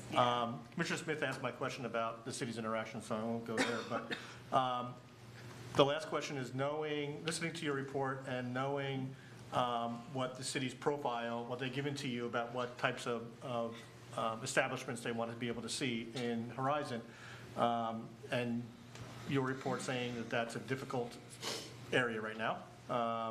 Have you approached the city about changing their profile, what types of services they want, what types of establishments they want to be able to have in Horizon? We know we were kind of heavy on the restaurants, and I think that's fine because that is one of the most active categories out there. Restaurants are usually actively expanding, so we have no problem with that, trying to attract those. That's just kind of a number one sector. And then we're trying to go after some of those other users, like boutique fitness is really active. But we have had some inbound leads that have been we've had a dental clinic or an eye clinic, and we have presented those in our regular leasing meetings. So we're not going to make that decision for you guys. Sure. If there's been some sort of a change, we're still going to present that interest and then let you guys decide if you want to entertain it or not. We've had some bank interest, but yeah, we're going to present everything. Yeah, we're not going to make that decision for you. Okay, because thank you. Space ultimately. Yeah. Thank you, Commissioner Holt. So I just want to insert real quickly here that I don't consider dentists or the other thing that you said as part of entertainment district. No, we would agree with that. So that's not something that I have been looking for this area. Sure. Just wanted to put that out there. Yeah, we agree, but we want to present it just in case. You never know. What we don't want to have happen is we didn't present the interest to you, and then somehow it comes to you that they approached us and we did not share that interest with you. Okay, but yeah, I'm a big no on that one. Thank you. Thank you. Any other questions? I had it polled in case there were going to be questions about the actual agenda. I mean, I can ask staff what time we bring it around on the poll part of the agenda, or do it now. It's up to you. Yeah, we can. I think if we can. Mr. Zemeckis looking at me like I'm about to say something wrong, so we'll see. But I think that since the folks are up here, and if you've got some questions that are more related to another issue, as long as they're related to the real estate. Maybe it's going to be a change of the motion base or change of the plan. So I can ask it then when it comes up formally, or do it now. Well, we'll get back to it when we're over there. Okay. So stick around for a few minutes. Okay. Yeah. Any other questions? I'll entertain a motion on 13. Yes. Oh, can you? We're not there yet. You're not there. This is just a presentation. You haven't done a consent yet. You're on consent. Oh, you're right. Then you'll be on 13. Yes. That's why I looked at So, right. So the next thing is 13 shortly. So. Right. So consent agenda. We'll see you in about 3 minutes. Okay. All right. Thank you. Thank you for the report. Yeah. Thank you. Could I hear the consent docket? Item 8, appointment of Commissioner Michael Smith as the City of Largo's representative and voting delegate to the Suncoast League of Cities. Item 9, resolution number 2433, renaming AMTC Center Drive to Bear Den Drive. Item 10, resolution number 2434, authorizing a grant application through the Florida Hurricane Loss Mitigation Program in an amount up to $250,000. Item 11, approval of the city furniture plat. Item 12, authorization to enter into a software agreement with Environmental Systems Research Institute, parentheses ESRI, for the Small Local Government Enterprise License, parentheses ELA, for $181,000, subscription training for $36,000, ArcGIS Hub for $15,000, and $45,000 contingency funds for 3 years. Item 14, authorization to spend an amount not to exceed $105,000 utilizing continuing services contract RFP number 22-P-762, citywide roofing preventative maintenance awarded to Advanced Roofing Incorporated. Item 15, authorization to purchase mobile standby power generator system for Fire Station 38 from Ring Power Corporation in the amount of $161,408 in accordance with Sourcewell contract number 092222-CAT. Item 16, approval of scope and fee with Advanced Engineering and Design for the design of the Allens Creek Best Management Practices Project in accordance with RFQ number 24-Q-798 in the estimated amount of $395,635. Item 17, authorization to purchase 3 Ford replacement vehicles for the Recreation Parks and Arts Department from DeVal Ford in the estimated amount of $161,482 in accordance with the Florida Sheriff's Association contract number FSA 24-VEL 32.0. Item 18, authorization to purchase 2 Ford Transit 15-passenger vans for the Recreation Parks and Arts Department from DeVal Ford in the estimated amount of $113,810.48 in accordance with the Bradford County Sheriff's Association contract 22-27-1.0. Thank you. You've heard the consent docket. I'll entertain a motion. I move to approve the consent docket without commission discussion, including staff background provided in the commission packets. I have a motion and a second. All in favor say aye. Aye. Any opposed? Motion passes 7-0. Item number 13, Commissioner Breezy. Come back up.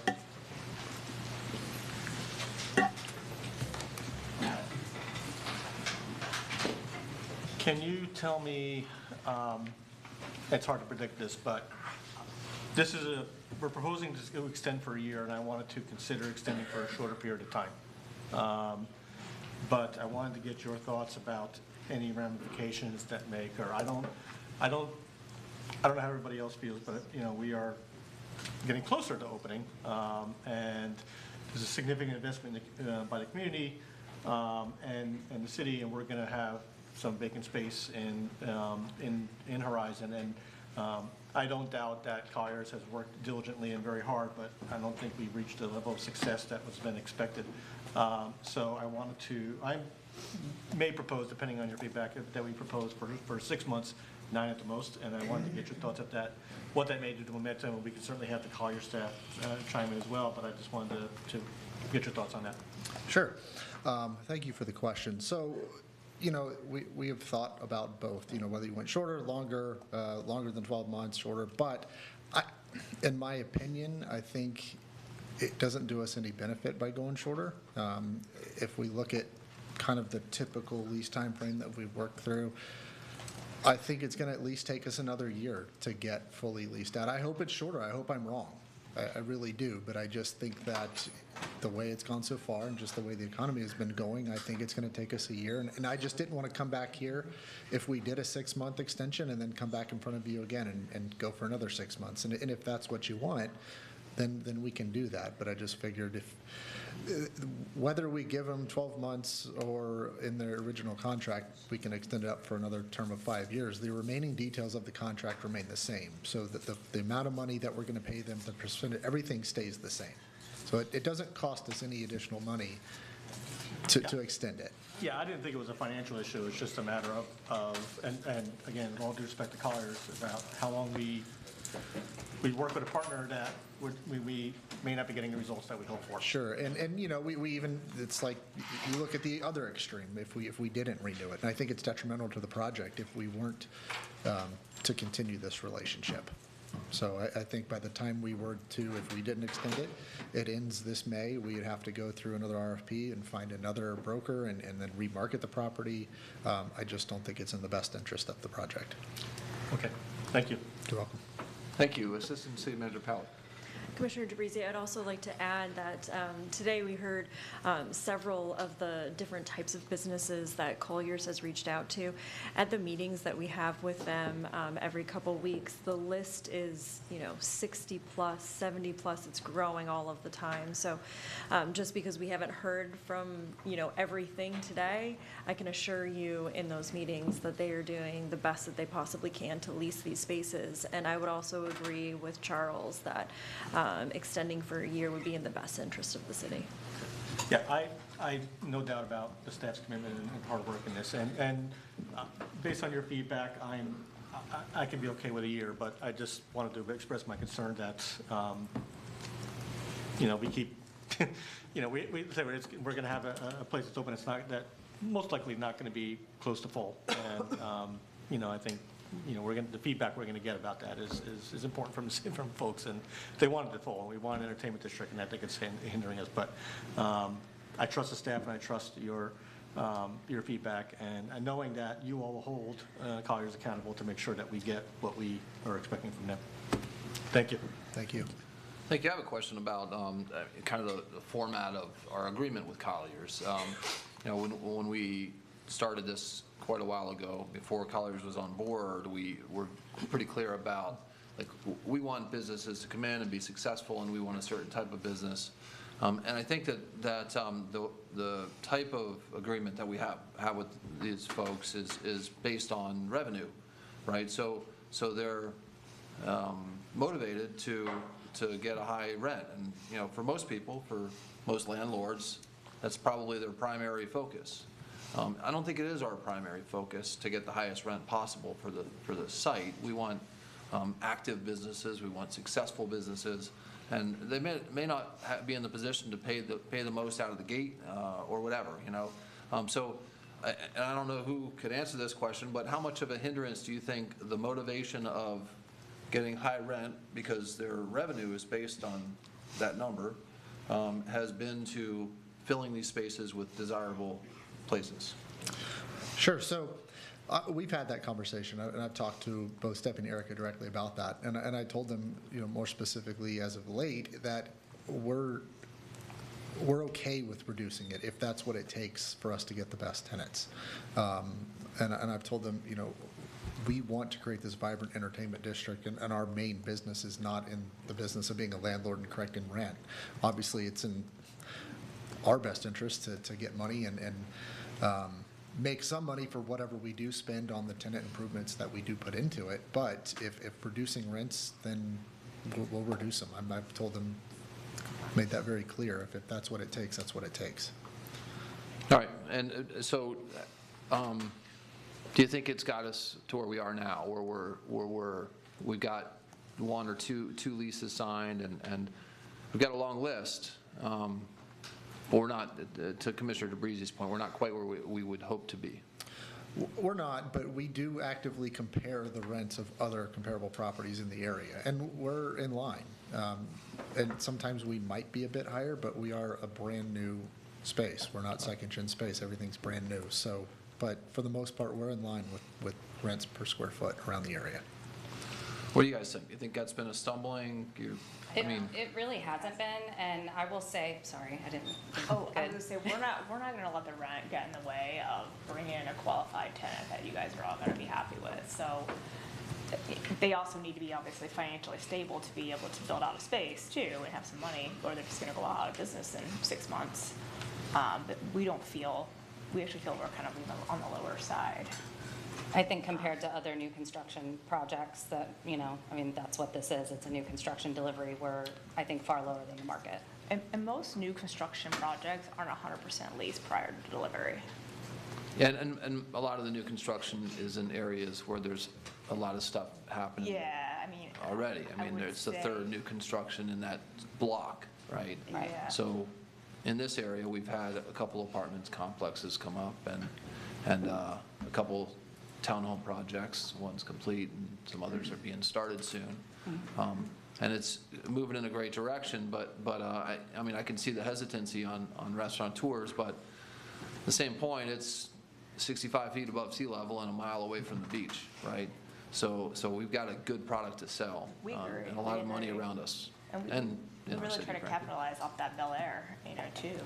Bel Air income's over there, so that's kind of a big selling point for us, too. Thank you. Mr. Kirk. Yeah, I might add, Mayor, we're at a critical point in the construction process where we don't want to essentially present a building that's not finished. So we'll probably be looking at making an investment into building out the space internally in anticipation of tenants. And that's a challenge for, the type of tenant we're looking for to move into new build space that isn't shelled out in some form. We'll call it vanilla box is kind of the term of art we've been using. So we're working at, how we separate the completion of the project from creating different permits and creating that process so we can get other construction companies in to build out that vanilla box space so we can be prepared for tenants that are looking for something that's a little more developed. So we're not competing with, established other developments in the area that already, people just have to move in and take over a kitchen that's already there and take over a bar that's already built out. So we're going to be making that decision soon about how we make investment. All right, thank you. Any other questions? Motion. I move to approve extension of agreement for landlord representation services between the City of Largo and Colliers International Florida LLC. Second. I have a motion and a second. All in favor say aye. Aye. Any opposed? Motion passes 7-0. Thank you. Thank you. Thank you. Item number 19.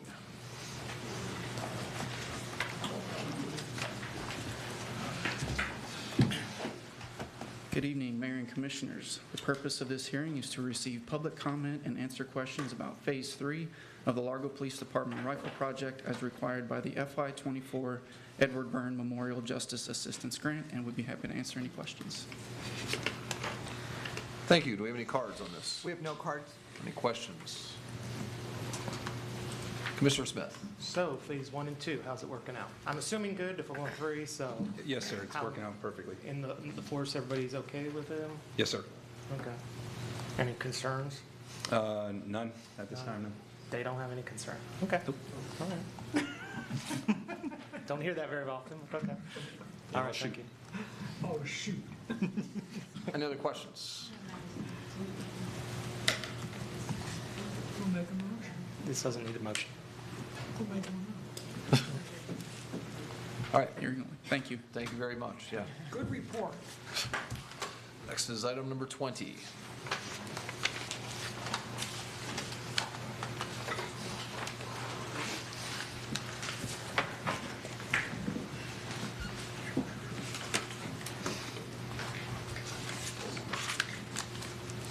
Good evening, Mr. Mayor, members of the City Commission.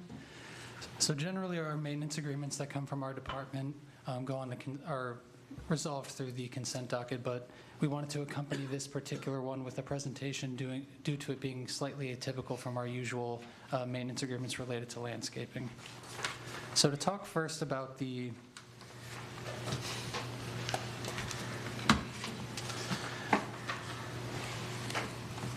Technology. Yeah, technology indeed. Anyways.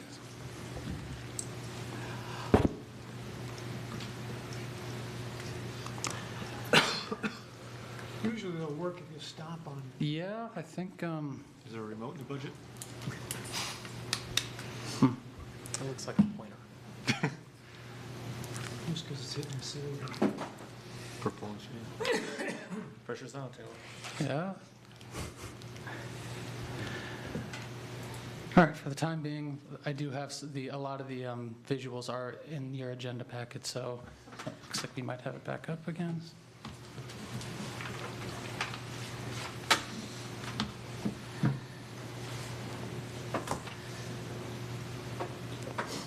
There we go. Nice. Sorry about that, thank you.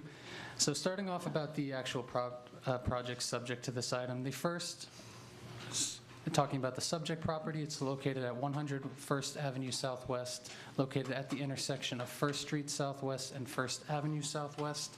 It's an approximately 0.32 acre parcel located in the West Bay Drive Community Redevelopment District in the mixed-use corridor, and was originally developed as a dance studio in 2019, currently occupied by the West Florida Dance Academy.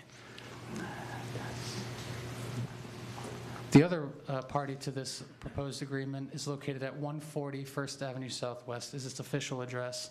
It's on just under half an acre parcel of land, and it's owned by the City of Largo and currently developed with a parking lot. And we'll show how how there's a unique shape of this city property in relation to the subject site that creates a barrier in between the subject site and West Bay Drive.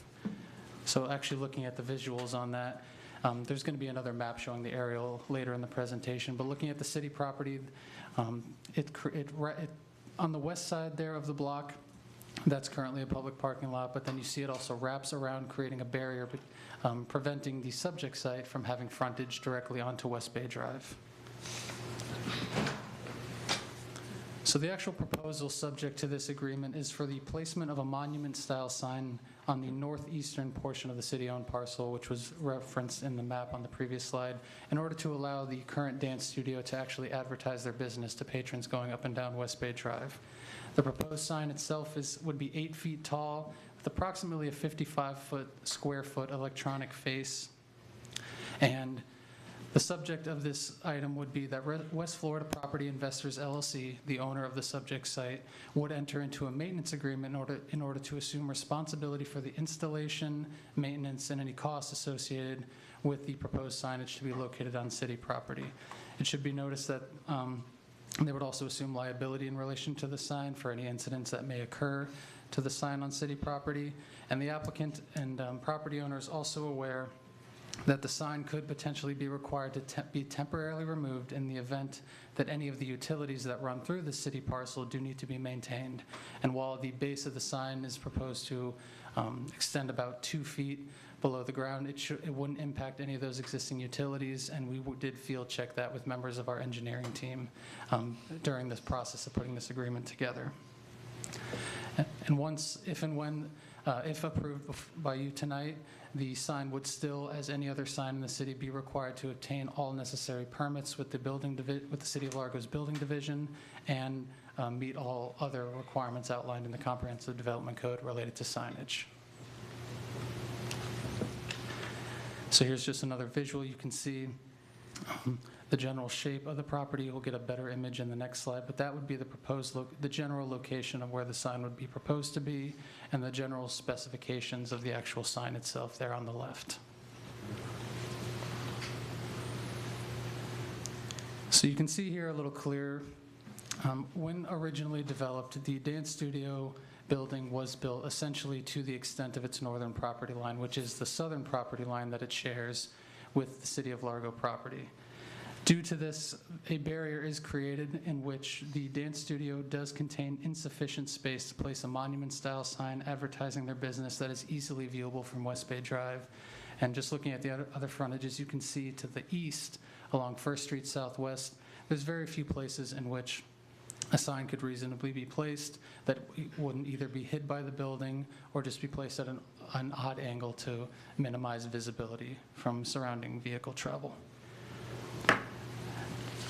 Additionally, the lack of visibility is also exacerbated by the presence of existing vegetation, very nice vegetation up and down West Bay Drive, and right to the north of the site is also a large overhead directional sign that further creates a barrier in between the building and the public right-of-way. Due to the based on the extenuating circumstances faced by the dance studio property, the Community Development Department finds merit in and supports the applicant's request to install and provide maintenance of a monument-style sign on the City of Largo-owned property located at 140 First Avenue Southwest in order to advertise their business, and do recommend approval of the presented maintenance agreement. And just before staff opens up for questions, there is one more visual that I wanted to present. You'll have to forgive my artwork on this one, but generally that red line you see there is the rough area of where the actual property line is that it shares with the city property. And there is actually a wall sign kind of engraved into the front of that building, but you can see it's very difficult to actually see, and unless you're right on top of the building, it's very hard to actually know what's there unless you know what to look for. So with that, that concludes the presentation, and staff is open for questions. Thank you all. Thank you. Do we have any cards on this? We have no cards. Thank you. Commissioner DeBreezy. Thank you. Just out of curiosity, 8-foot tall sign is a big sign. I know there's rules regarding size of building, size of property, and so forth that allows for what this type of sign is. Is that sign in compliance with that, or is the sign even above and beyond what would normally, if it was allowed there in the first place, be there? So there are certain circumstances depending if it's like part of a very large shopping plaza, signage along US 19, but general The general citywide standard for a commercial, non-residential sign is 8 feet, so they are well within what the Comprehensive Development Code allows. Okay, thank you. And along those lines, so there's a space allowed in West Bay Drive District that's different than, we've looked at that, and I assume that we're applying the space that's allowed by right. They're on 2 pretty big roads, so they have a pretty decent-sized space allowed. Right. So even though it's off-site, it's being treated like an on-site sign from that perspective. That's correct. It's kind of unique in the downtown and the community redevelopment districts. We actually base the square footage, not so on the frontage of the building itself on the roadways, but yes, as part of the agreement, there would be no additional bonus area provided for the signage. It would follow the full standards of the development code. Okay, good. Commissioner Holmes. Thank you. This is going to be on city property, correct? Yes, Commissioner. It's going to be a city sign? It's going to be the responsibility for, and the cost of the sign are going to be incurred by the property owner of the dance studio. It's going to be on our property, but all responsibility of the maintenance, upkeep of that sign is going to be on the property owner of the dance studio. Are they renting the land from us? They're not renting the land. We are giving them permission to install the sign. Okay. That's all I wanted to know. Thank you. Thank you. Commissioner Lauser. Yeah, so just a quick question as far as, I don't necessarily have a problem with possibly giving them the space for the sign, but does this set a precedent to where now every meeting we're going to be approving some other business who is saying, look at the dance studio, now I want to put my sign on city property? This was something that was a unique situation, was presented to us in terms of this particular request. To my knowledge, it has not been done. And this was kind of I'll say case-by-case decision where we determined if this was a feasible request to bring before you in the commission. I won't say necessarily that it automatically means that everyone going, that face a similar situation will automatically be able to have a sign. I think it's something we're going to have to evaluate as the businesses come to us. So I won't say that it assures, yeah. It's going to be hard to say no when you say yes once. So I will point out that just west of here, in front of the West Bay Plaza, I think it's called, those signs are on city property. Those are private-owned businesses and buildings. The Benedict's sign, is it Benedict still? It is, right? Is on city property in front of that building. And that was done as part of that development agreement, I believe. Yeah, I believe, probably predates Taylor's time. There are a few of these situations. They're usually pretty unique. Sometimes it's a sign, sometimes just landscaping to make the area look better, where we have allowed private developers to put landscaping and or signs on city property. I believe, is it St. Paul's School? Their sign, I believe, is one where we've done this with, again, a very unique situation because they didn't have good signage and it was a traffic problem, and so it helped out everybody by allowing them to put the sign out at the on the right of way. So we have done this occasionally. I'm not concerned that it's setting a precedent that we're going to have to give. It's totally within your discretion, and we've only done this on pretty rare occasions when there was a unique circumstance, usually due to some kind of property situation. And we have utilities underneath this property out in front of the building, is that correct? That's correct, yes. Okay. All right, thank you. Any other questions? I move to approve an agreement regarding the replacement of a monument sign on city parcel adjacent to 100 First Avenue Southwest to be installed and maintained by West Florida Property Investors, LLC. Second. I have a motion and a second. All in favor say aye. Aye. Any opposed? Motion passes 7-0. Thank you. Next is item number 21.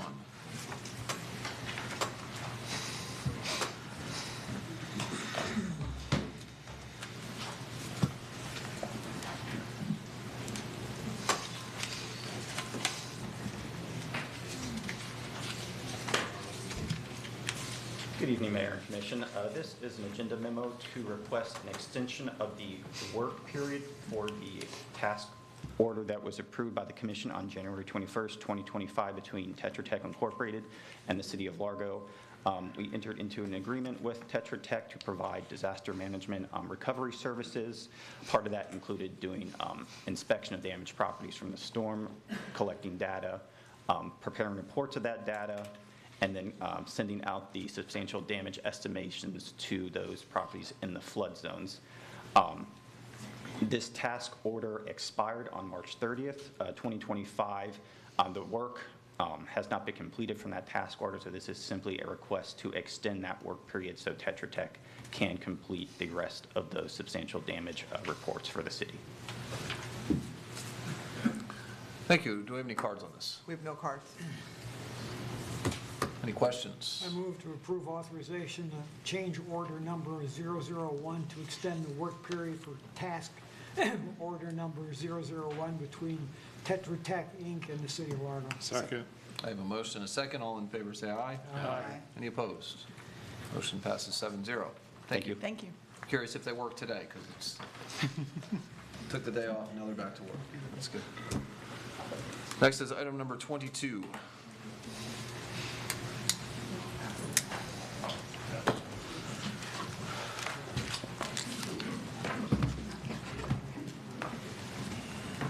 What if we have any cars on this one?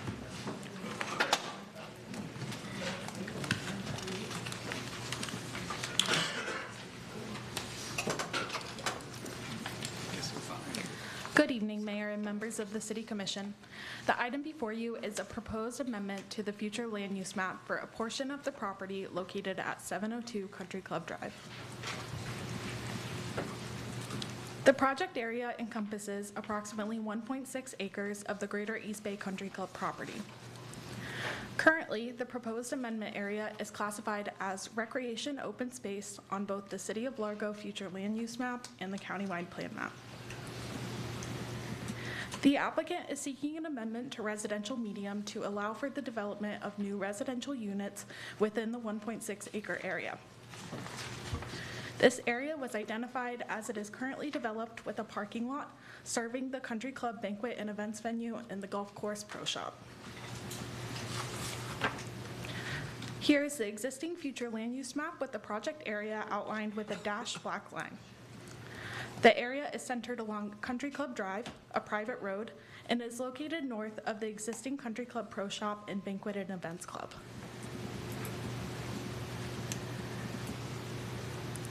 And here is the proposed future land use map showing the property area with a residential medium classification. The proposed classification is consistent with that of other residential properties, both within the Greater East Bay Country Club area and its immediate vicinity.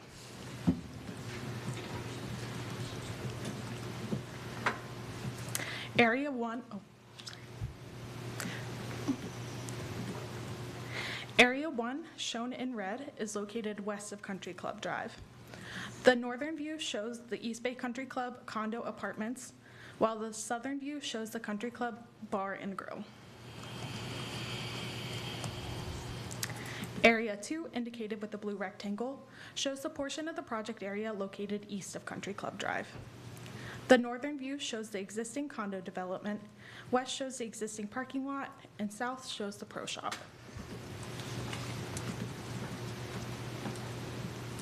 The proposed amendment has been requested pursuant to an agreement from 1988, which established a declaration of covenants and restrictions between the City of Largo and the then property owners of the country club. At the time of the declaration, the owners of East Bay Country Club owned 5 parcels. Prior to the declaration, the owners had received inquiries from parties interested in redeveloping portions of the golf course. Several land use map amendments and redevelopment proposals were presented before the City of Largo Commission and were ultimately denied as they were found to be incompatible with the uses of surrounding properties and the desires of the community. After several redevelopment attempts, the city and the property owners worked with surrounding residents to arrive at a consensus to cluster the residential density from the 5 parcels to 4 parcels. This agreement was approved by the City Commission and granted the property owners the right to 475 dwelling units while restricting the remainder of the property to remain as permanent open space for an 18-hole golf course. Following the original agreement, 2 amendments were made to the declaration through a development agreement in 1996. These amendments restricted 2 additional parcels for golf course use only and transferred the density to Parcel D to allow for the development of up to 206 residential dwelling units. Through these agreements, the then property owners took ownership and maintenance responsibilities for Country Club Drive and installed a traffic light at the intersection of the private road with East Bay Drive.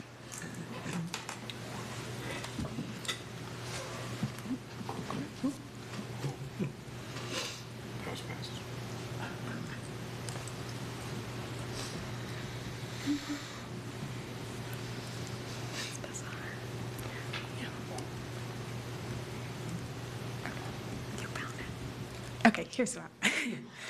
Here's the map showing the 5 parcels subject to the declaration of covenants and restrictions. As it stands now, parcel A, shown in orange and located adjacent to Starkey Road, is restricted to residential use only and is currently developed with the 76-unit Gulfside Estates community. Parcel B, shown in blue, parcel C, shown in purple, and parcel E, shown in green, are all currently restricted to golf course use or golf course-related uses only. Lastly, parcel D, shown in red, is restricted to residential use only and is currently developed with 180 condo units. Of the 475 units allowed pursuant to their original declaration, only 282 have been allocated, leaving a remainder of 193 units that could be developed. It should be noted that the hatched area shown in light blue located north of parcel C was not included in the agreement.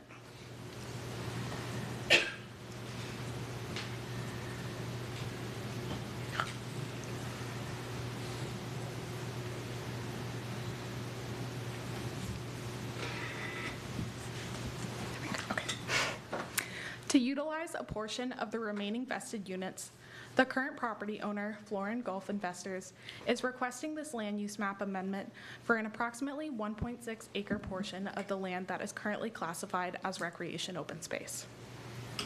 The current land use designation does not allow for residential development, thus why the applicants are requesting an amendment to residential medium.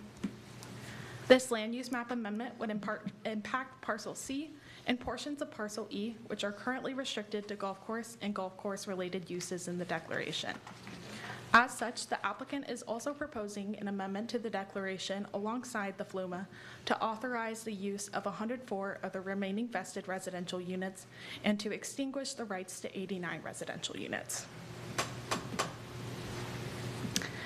In light green, this map shows the approximately 0.84 acre area of parcel E that would be subject to the amendment and the 0.76 acre area of parcel C. Please note that no changes are proposed to the future land use map or the declaration outside of the 1.6 acre project area.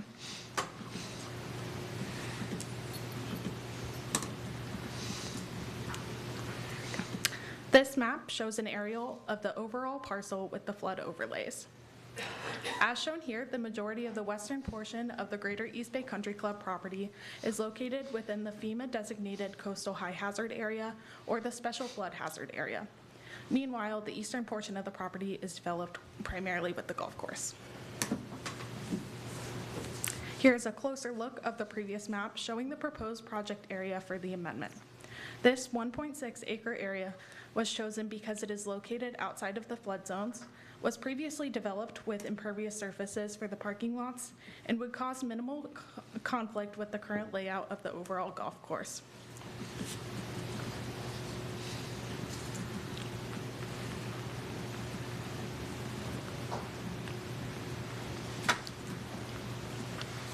Forward Pinellas, the Metropolitan Planning Organization, has created a multimodal accessibility index that scores an area based on the presence of multimodal accessibility features.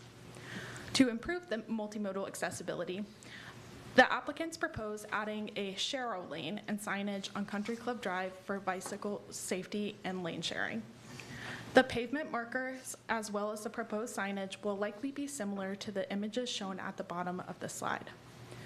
The share lane would be added to the portion of Country Club Drive indicated with the green dashed line on the map shown.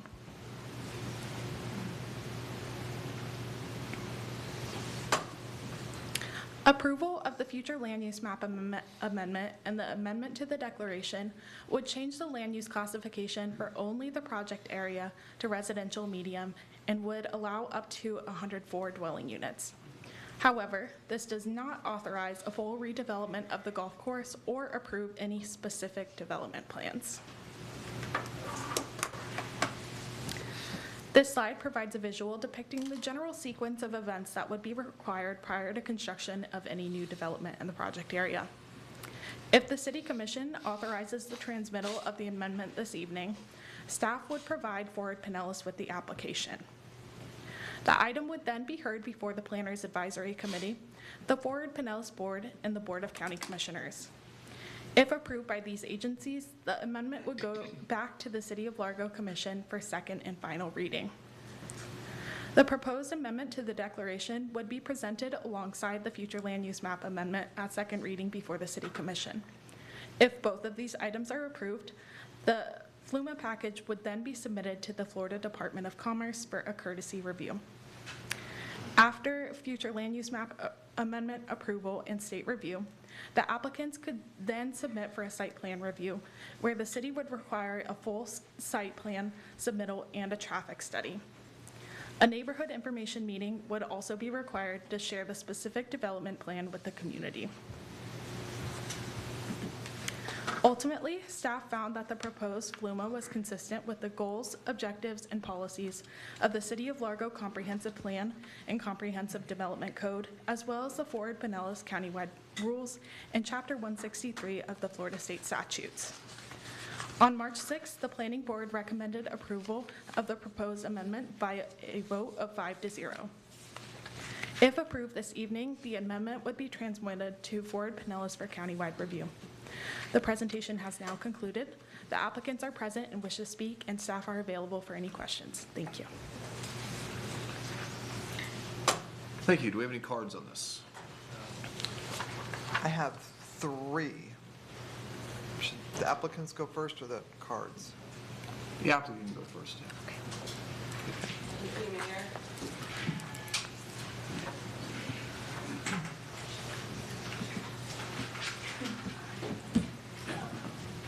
See if it'll work for me. I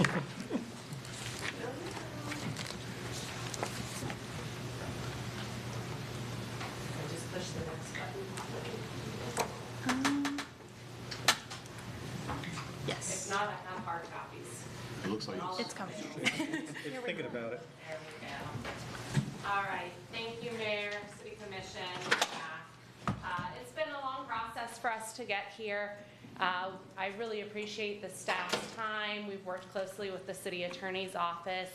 As you heard, there's quite a history here, and looking back and analyzing that and making sure that we, had the best project to bring you that made the most sense and honored those initial agreements was very important.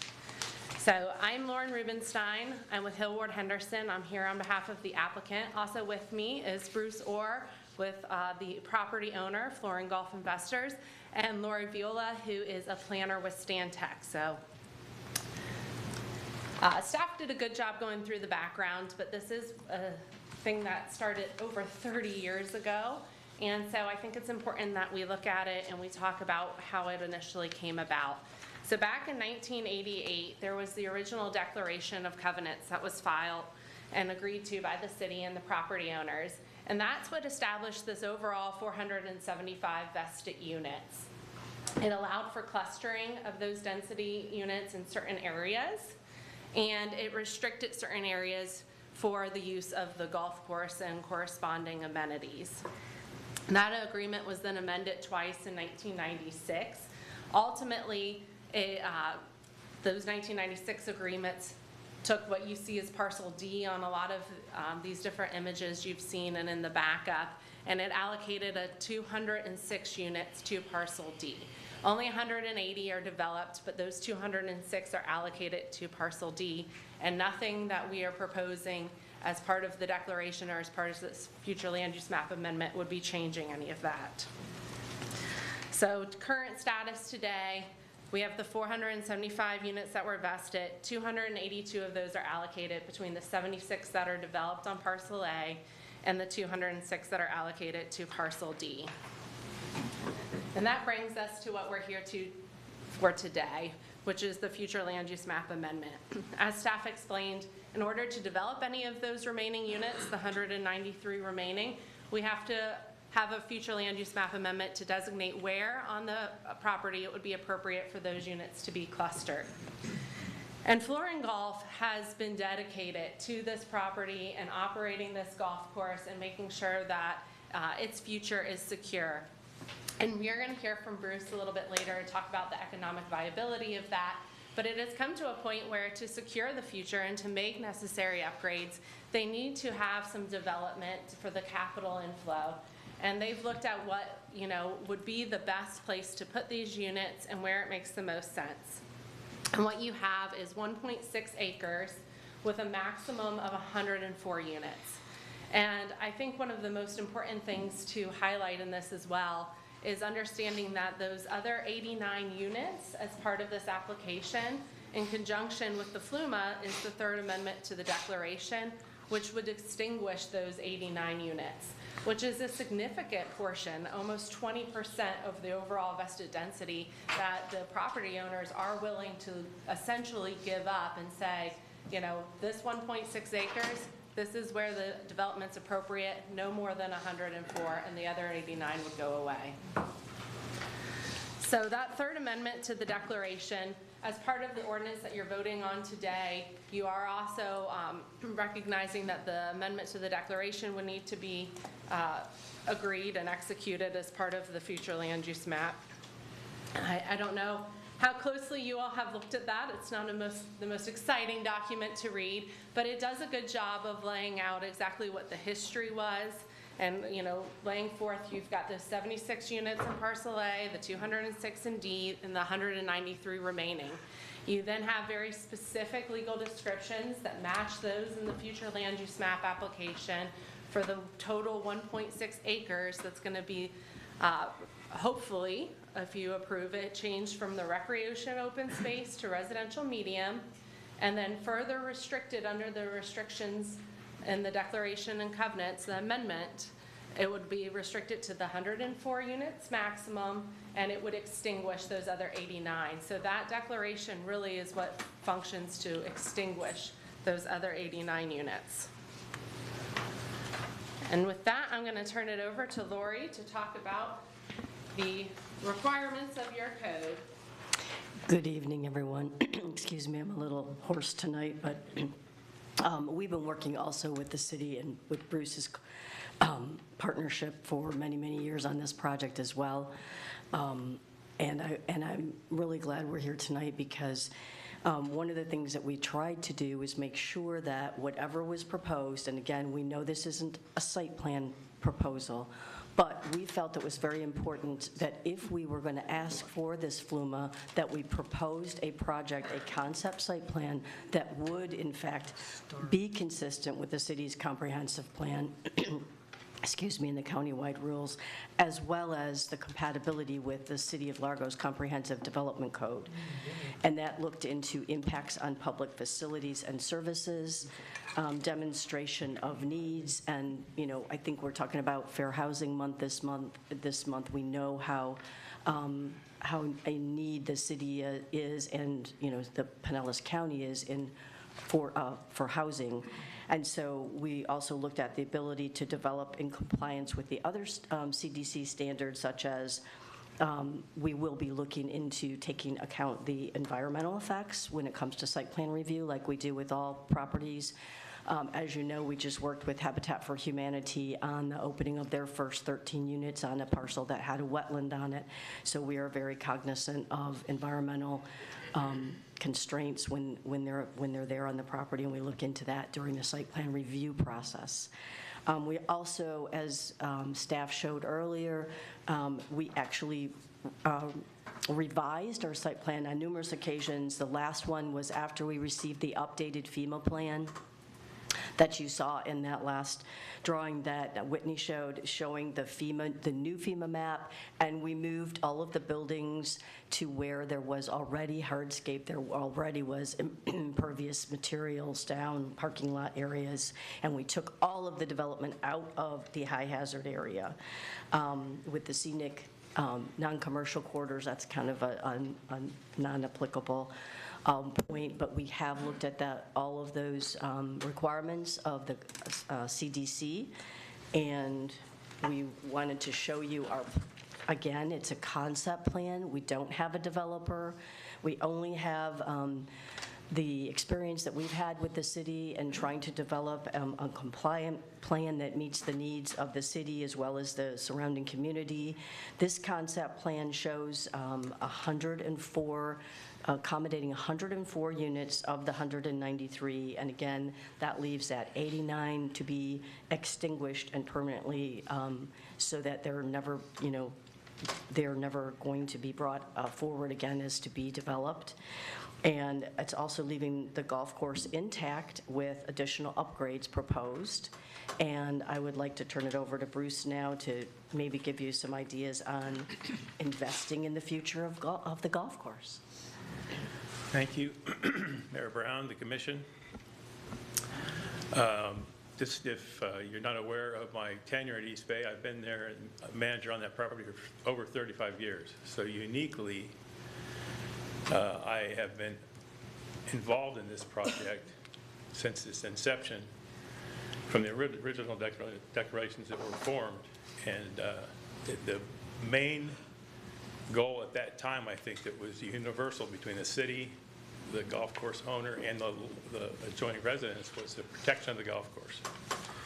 So in short order, I was tasked with that ability to protect the golf course going forward. I've been there as a manager with 2 different ownership groups, and I think I could say with some reasonable confidence that we've achieved the goal of the original agreements. The virtue of this map amendment just opens the door for us to create a scenario where we can value out resources that would allow us to invest in the golf course, renovate the golf course, redo the pro shop, and really ensure that we've got a product that's very viable and successful economically and as amenity to the city residents long, long after I'll be gone. Thank you. And one thing I didn't mention that I did want to just let the commission know, I don't believe it was in staff's presentation either. It's been a long road that we've been working with city staff, but we have also been involved in making sure that we are listening to the community. We did have an informational meeting out at East Bay Country Club where we had, I don't know, probably 75 residents, if not more, come out. We shared the project, we heard concerns, we took those things, back and looked at them and made sure we were looking at those appropriately. So I know a lot of them are here tonight and you'll hear from them as well, but we just wanted to let you know that's not a requirement of code, but certainly something we feel is very important as we began this process. So with that, thank you, and we're here for any questions. Ordinance number 2025-17, an ordinance of the City of Largo, Florida, amending the City of Largo Comprehensive Plan Future Land Use Map classification of the within described tract of land located at 702 Country Club Drive from recreation open space, parentheses R/OS, to residential medium, parentheses RM, consistent with the City of Largo Comprehensive Plan, amending the city future land use map on file in the office of the city clerk pursuant to the provisions of Chapter 163, Part 2, Florida statutes, and the Pinellas Countywide Plan Rules, approving the Third Amendment to the Declaration of Covenants and Restrictions, parentheses East Bay Country Club, providing for repeal of any prior ordinances in conflict, providing for severability, and providing for an effective date. Thank you. Before we move to questions, do we have any cards on this? I have 3 cards. First is Fred Higgum, and he's representing Deborah Cornoyer, Kayla Cornoyer, Judy Higgum, and Christine Mack for a total of 7 minutes. I apologize if I said that name wrong.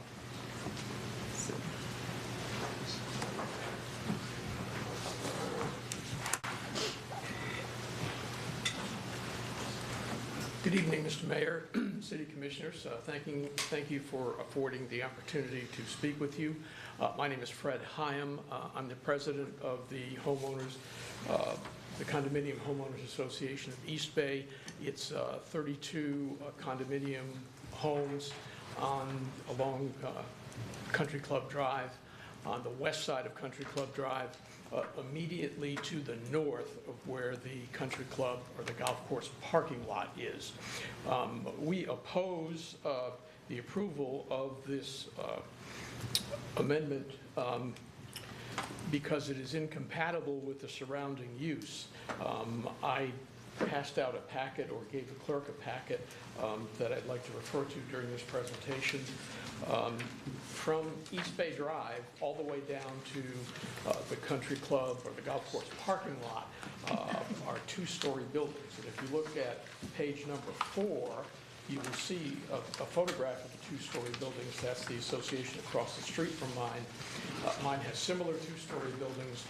And further up toward East Bay Drive, there are 2 other condominium projects which also have two-story buildings.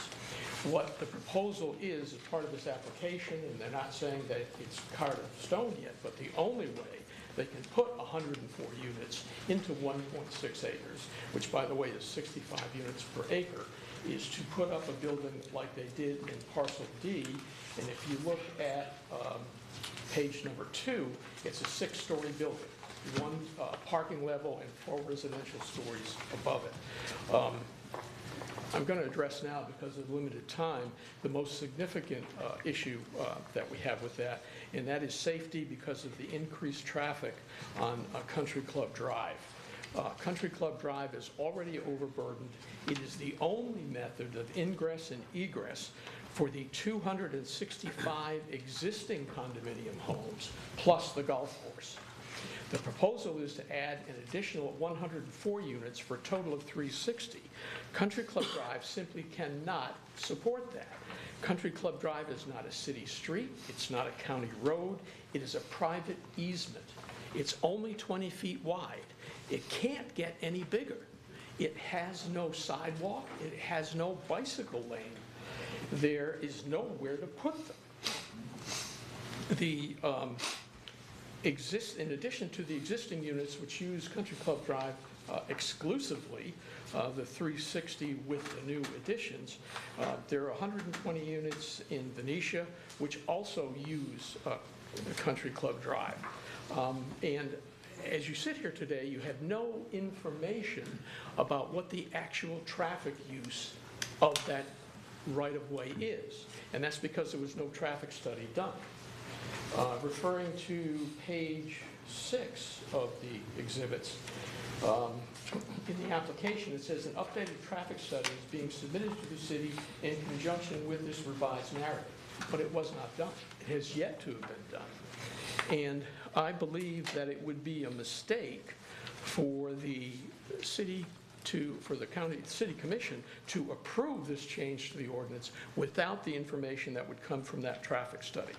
The golf course, as you saw from the previous amendments, has the sole responsibility for maintaining Country Club Drive. And they do not do a good job of maintaining it. If you look at page number 6 of the exhibits, it's not a very good photograph, I apologize for that, but at the very top is East Bay Drive, and then you can see a section of it which has potholes and patches and things in it. It's already improperly maintained. It's already inadequate. Now, what the applicant is asking you for is this ordinance, which will give them a vested right in the ability to put 104 units in 1.6 acres, about 40 feet away from my project, about 30 feet away from the project across the street. That right doesn't exist now. They may have a right to put some units on the existing golf course somewhere, but they don't have a right to do it along Country Club Drive.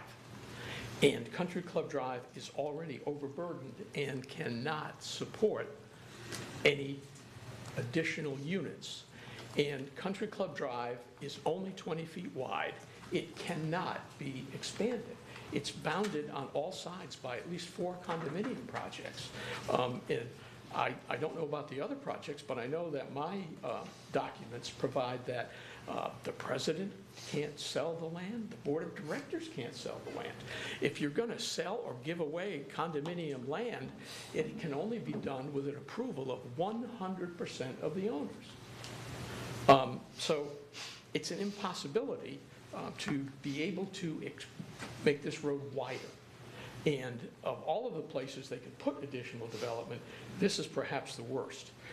I think at the very least, there ought to be a traffic study so you can actually count and know what the use is. Now, I know we've been told in the past that this is only the beginning, that future, down the line, there'll be approvals and permits required. Well, my concern is that once you pass this ordinance, which gives them a vested right to put 104 units on this particular parcel, then it's going to be very difficult to stop any development at that point. And perhaps you could ask the city attorney if approval of the ordinance as written, allowing the 104 units on this particular parcel, will make it any more difficult for the city or the county to deny this permit because of the inadequacy of Country Club Drive. Asking that you don't set the city up for failure, don't set the community up for failure, and please look into the actual traffic use before you consider approving this amendment. Thank you. Thank you.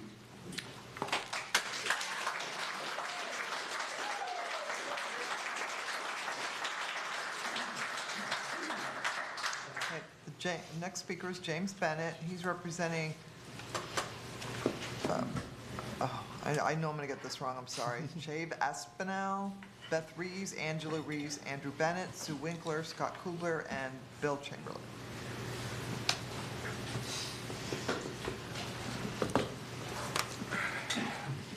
Good evening. Thank you very much for the opportunity to speak on behalf of Country Club Condominiums. My name is James Bennett. I'm the president and treasurer of the 30-unit Country Club Building 6 HOA, and also the treasurer on the board of the entire 180-unit 6-building condominium complex HOA referenced in parcel D, previously just south of East Bay Golf Club facilities. We represent the largest residential homeowners association along Country Club Drive from East Bay Drive until it terminates in our 6-building complex. We ask ourselves a lot of questions when looking at this to try to be fair too. And it's like, if you ask my 180 homeowners in our complex, who doesn't like having East Bay Golf Club as a prominent feature that helps us to maintain and sell our homes? So we're unanimous in that. That's not a question. Who doesn't like maybe the concept of bringing in new 104 high-end similar units to add to our 180 units that are selling at an average of $475,000 and provide that tax base to the city and to the county? Everybody agrees with that too. We really don't object to that potential. If you ask our owners who likes the current state of Country Club Drive, you can't get one owner to say they approve of the state of Country Club Drive. It's a little bit of a quandary because you've got the golf course who owns Country Club Drive. They're responsible for maintaining it. They have no pressure from us. They have no pressure from the city to improve it, to maintain it, or do anything. So if past experience is any indication of future performance, we have no confidence that Country Club Drive will be maintained. Our number one concern as the result of the proposed rezoning would be safety of our owners and tenants while they traverse Country Club Drive currently, and how worse it will get without assurances from either the existing private ownership of the road or options that the city can give to assuage our concerns, which is essential to moving forward. Traffic is our main safety concern. This includes pedestrian, bicycle, motorized bicycle, scooter, motorized scooter, golf cart, passenger vehicle, commercial work and vendor trucks, city services vehicles, city emergency, police, fire, and ambulance vehicles that must traverse a very narrow road with no sidewalks and inadequate lighting. It is our homeowner's opinion that the road is haphazardly and poorly maintained by the owner, in this case, East Bay Golf Course. Potholes are a routine obstacle to avoid, as are patches. Between the golf course parking lot and the two-story condominium parking lots, there are over 100 access points currently in the short span of the road, representing a major safety hazard. It is our opinion that Country Club condominium residents and visitors bear the brunt of the traffic on Country Club Drive, as we must traverse the entire length of the road many times a day. There is no alternative route out either for convenience or safety during routine daily activities, emergencies, or frequent road flooding. This is a major additional problem. We need sidewalks, pedestrians, baby strollers, and children or adults on bikes or scooters are not currently safe on this road. The road is too narrow for even two vehicles to pass safely. At twilight and after dark, the safety concern is multiplied manyfold as a result of inadequate lighting, especially for pedestrians and bike scooter traffic. In today's times, motorized bikes and scooters present a heightened safety concern, as they were not accounted for in traffic studies dating back to the 1980s and prior.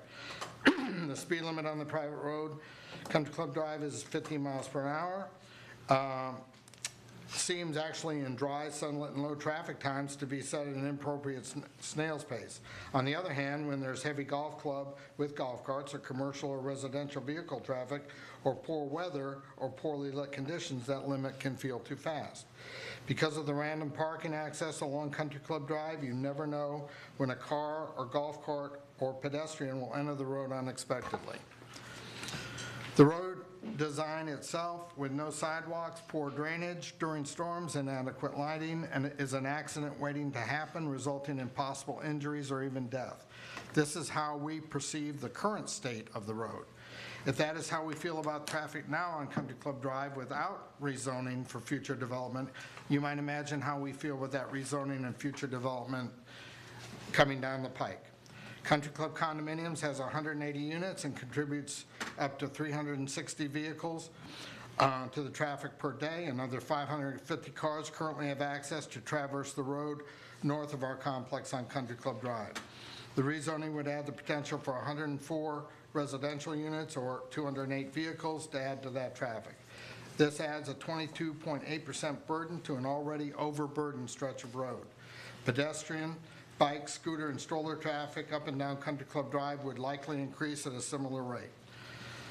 Parking at the golf course currently accommodates 150 vehicle spaces and will be reduced in the plan to 121 vehicle spaces in the proposed development plan accompanying the rezoning request.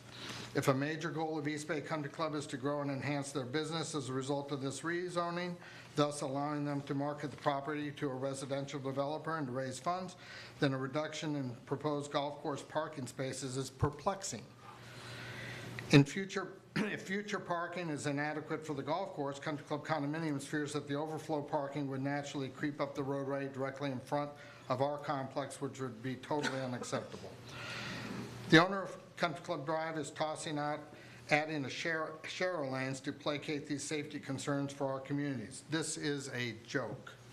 Two 40-inch wide share lanes would eat up 6.7 feet of the existing very narrow 21-foot roadway, leaving only 14.3 feet for 2 lanes of traffic.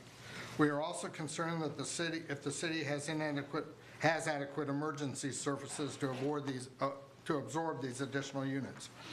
What do we expect the planning board to take from our safety concerns? Perform an updated traffic study before any recommendation moves forward to change zoning. Consider buying or taking over Country Club Drive by eminent domain so that improvements and upgrades can be made to make it safe to accommodate current conditions of vehicle, pedestrian traffic, and for proposed rezoning and development. Consider purchasing the land necessary to provide an additional route accessing Starkey Road from Country Club Drive at the Forest Brook Complex driveway. As a comparison, Trotter Road in Largo is owned and maintained by the city. It is 1 mile in length and has 65-inch wide share lanes in 2 directions and 2 11-foot 6-inch automobile lanes for a total width of 34 feet. We have 21 feet. There are 2 5-foot wide sidewalks on each side of the road. The road is well paved and free of patches and potholes. Their well-painted traffic and bike lane lines on the street are an added plus. The street is well lit at night. Country Club Drive is 21 feet in width 1.7 miles in length, is poorly lit, poorly paved, with patches, no share lanes and no sidewalks. The housing density along Country Club Drive is significantly greater than along Trotter Road. Our number 2 concern as a result of the proposed rezoning is wastewater and sewer system management. We would suggest a study for that too. In the packets I handed out, hopefully you have those. There are 4 pages of pictures on there. If you have access to those, I could explain each page individually. The first page of pictures is the current state of Trotter Road as it was this afternoon, showing the divided lanes, the share lanes, and the sidewalks. The second page shows frequent impediments to travel along Country Club Drive with public vehicles, landscaping vehicles. There's one picture that has actually 5 landscaping trucks that were there for hours and hours on a Saturday, heavily busy day there. The fourth picture shows what would be optional parking up toward our complex if the parking at the country club for the golf course is inadequate. We fear that that parking will come up our way, which it never, ever has. The third page shows views in our complex, and if you could envision during this proposed development that what you would have are 2 buildings going down the left side of Country Club Drive and one very large 40-unit building on the right side with a road going down the middle. The development itself would take over 2 years to build, and we would be driving through a 2-year development construction project with a very narrow road trying to accommodate that. And only Country Club Condominiums has to go that full length. We have no choice. The other is an aerial view from one of our buildings that would show our current clubhouse and pool complex. And if you were to put Country Club Drive down the middle of that road, that is what you would see. I appreciate your time, and thank you for allowing me to comment. Thank you.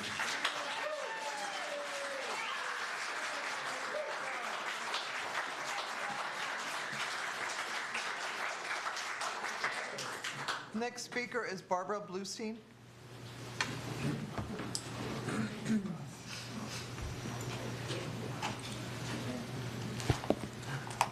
Thank you, mayors, commissioners, and attendees for offering this forum. Previously, I sent a letter to the mayor and commissioners addressing my concerns about the potential rezoning issues. And you have heard my colleagues speak tonight about traffic issues, about safety issues. I'm not going to reiterate what they've talked about. Instead, I've chosen to speak about responsible stewardship. And I'm talking about maintaining our waterways.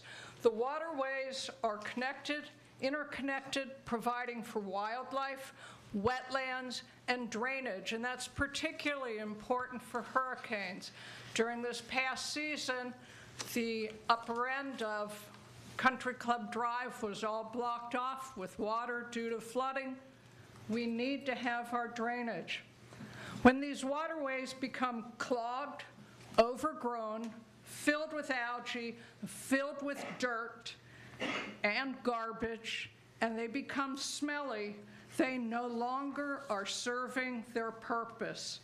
The waterways in and surrounding the golf course need to be dredged, they need to be cleaned, they need to be preserved, not only for the wildlife, but for our neighbors that are surrounding those areas. As Largo prides itself on being green and being sustainable, it's incongruent to me to see how you could approve this rezoning. Thank you. Thank you.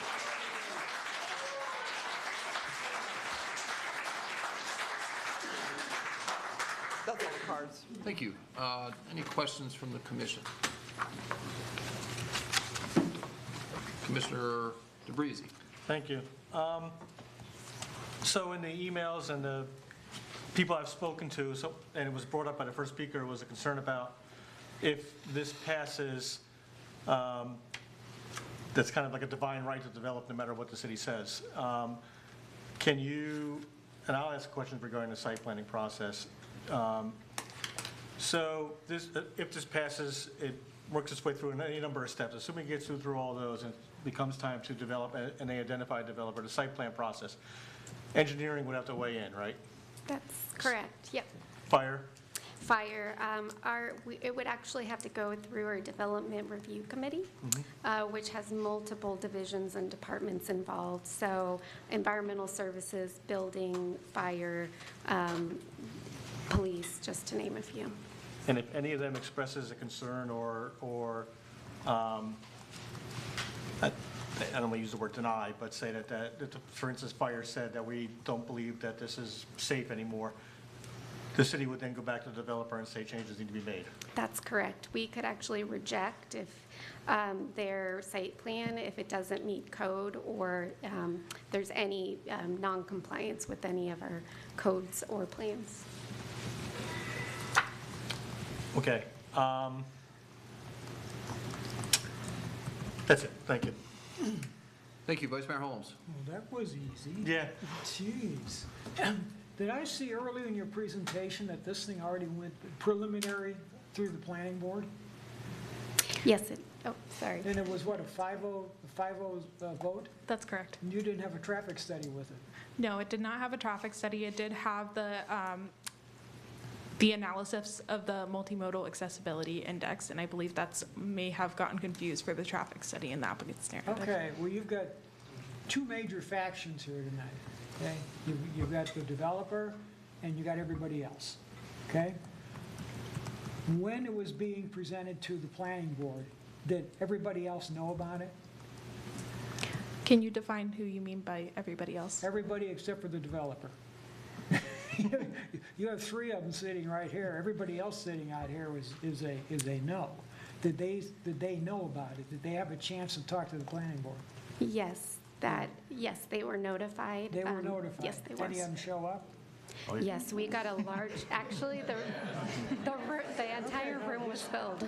Standing room only. This is round two.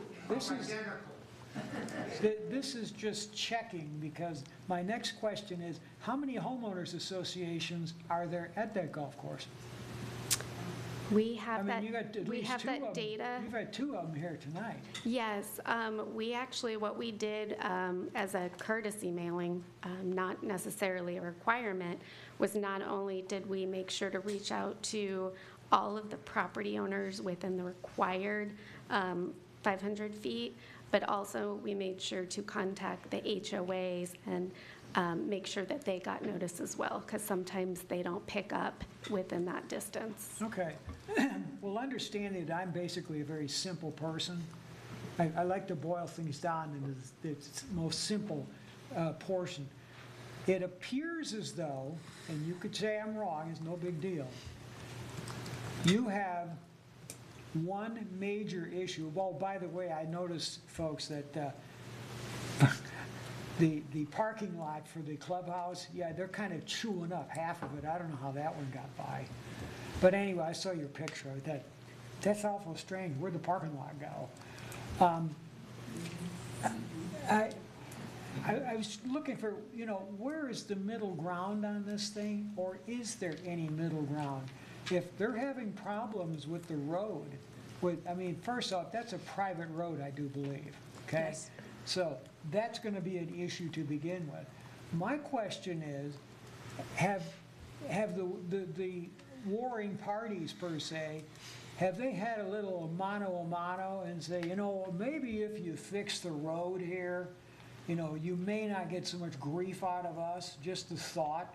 I am sure that may have been breached somewhere, brought up somewhere down the road, but was it ever brought? I'm just curious. I wasn't at these meetings, and I'm sitting back here as a third-party observer, and I'm going, well, okay, we need Solomon's sword up here right now. That would make things so much easier. That's to cut the baby in half. But anyway. All right, that's enough, and I may come back to you. Thank you. Mr. Zimmett. Yes, thank you. There's a few commissioners up here, I don't think have been through one of these yet, and also maybe help some of the speakers tonight. I thought I would go through a little bit of the procedure, the code provisions that govern what the commission decides tonight and gives them guidelines as to what they can consider and what they can't consider. And I'll talk a little bit about the process and try to address some of the issues that have been raised tonight. So the criteria for the commission's consideration tonight is contained within the Community Development Code. Basically, there's two things to be considered: consistency with the comprehensive plan and compatibility. Compatibility at this stage of the project is compatibility with the land use classifications of the surrounding properties. Okay, it's not the actual uses, it's with the land use classifications. I believe that the land use classifications in that area are either basically preservation or some kind of residential land use class, right, Alicia? They're recreation open space and also directly adjacent to the north of the proposed amendment area is residential medium. So under compatibility, there's 9 different factors you can consider. Based upon the comments tonight, I'm going to read to you or address to you a few of those that seem to might be applicable to the comments that were made. First one is impacts on public facilities and service. That amendments shall be evaluated for impacts on infrastructure and to determine impacts on level of service. So of course that's public facilities. That does not include private roads. So that would not be a factor as far as the impact on the private road at this stage of the project. And then the other thing that I thought I would mention to you is one of the factors is that a land use change amendment shall be approved only if the parcel can subsequently be developed in full compliance with any and all applicable standards of the CDC. Now, with that, yes, this ordinance would give them vested rights for the 104 units on that parcel. Does that mean they will actually be able to develop 104 units? Absolutely not. Is it unusual for a developer to have vested rights for a number of units, i.e. density, and then not be able to develop them? Frequently, if not usually. Just take a look at this project. They had density of 475 units, and there's still 200 some odd units on the table. So that is, that happens quite a bit because once you get past this stage and the process that we have in Florida, the criteria that you have available to you is just that criteria. So you don't really get the details for the project. The details for the project come in a site plan. And we have specific regulations and requirements and a process that we go through, as Alicia mentioned before, through the site plan process. That would include looking at the traffic issue. At that point, the design of the access and the roads that would be utilized by the residents of this project will be reviewed by engineering staff. And if determined not to be acceptable and be able to handle the capacity, then the developer would be obligated to meet engineering staff's reasonable requirements pursuant to the code. So the traffic issue will be addressed. There's specific code provisions in Chapter 9 of the CDC that addresses the traffic. As far as maintenance of the road, maintenance of our private road is not something that the city governs. This developer and the people that run this and maintain this facility and the people who live there have decided that they prefer a private street. There are, I know, residents who believe there's a benefit to having private streets. We have other communities with private streets. But the negative about a private street is that the city does not maintain the street and has no control over maintenance of the street.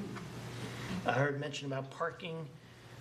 So the country club has parking requirements under the CDC. If they're going to reduce those number of spaces, they're still going to have to meet the parking requirements in our code. That will be something that will be addressed at site plan review. Also at site plan review will be review of whatever access to the sewer system that they are going to propose as part of their design of the system. That will be reviewed by environmental services, and same with their stormwater plan which will be reviewed by the city and Swiftmud, in this, right? So not just the city, but Swiftmud will have to review their stormwater plans for handling any additional stormwater flow that will result from this development. So just to conclude, what I was going to say is, at this stage, just a land use change, based upon the system and the procedure we have in Florida, you're confined to very narrow considerations.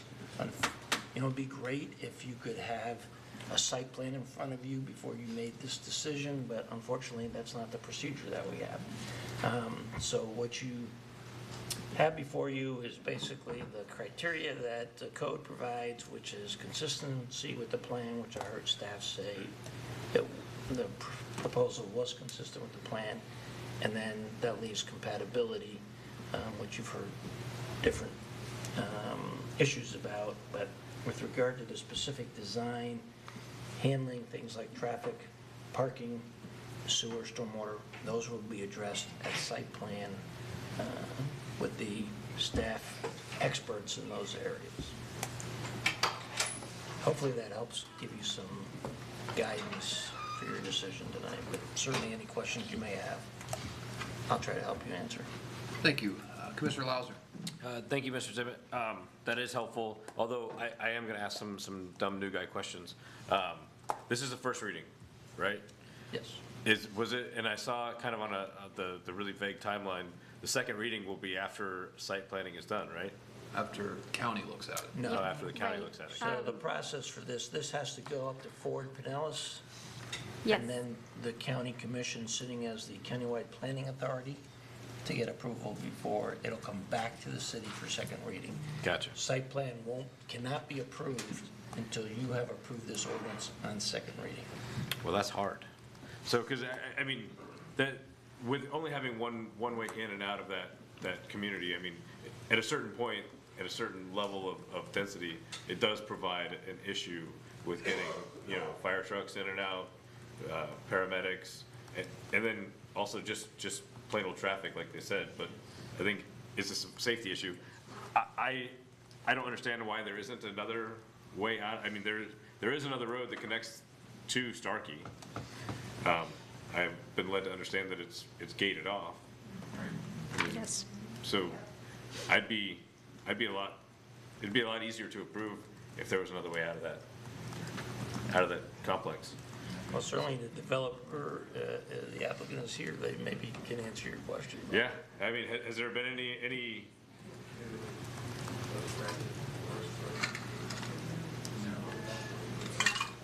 Yeah, has there been any attempt to gain access to that, to alleviate some of the traffic and safety issues? So that is not part of our client's private road. It's not their property.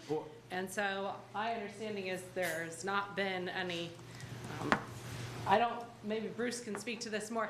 I don't know that it's been approached as in a new development might be coming, we want access, but I don't believe there's been any indication that they want any traffic through their private road. That specific question has been asked numerous times before the city and any governing body. And that agreement, although I'm no attorney, obviously, and I don't have access to that original agreement, the original agreement was between the golf course developer back in the early 60s and the Forsberg community with the high-rises over there, to give them access for their use only. And that's what was given to them and agreed to by the property owner, as I understand it. There's no right for Florin to use it. I know that question was asked by the Golf Lake community. It's been asked by the Country Club condominium community as well, Parcel D. And I understand and completely understand why, there's people that have access to that gate that should be our residents there for whatever way they're using it, but it's obviously something that would be advantageous to the community there. But in my understanding, it's not my property, and it's not allowed by an agreement that was 50 years, 60 years old. Sure. No, I mean, I know you can't force it, but I'm just asking if there's attempts have been made to. I mean, if they're both private property, I think, I don't know that I would even comment without having some advice from council on how we'd even think about approaching that. I don't think that would be, as just the one property owner, I don't see great success in that.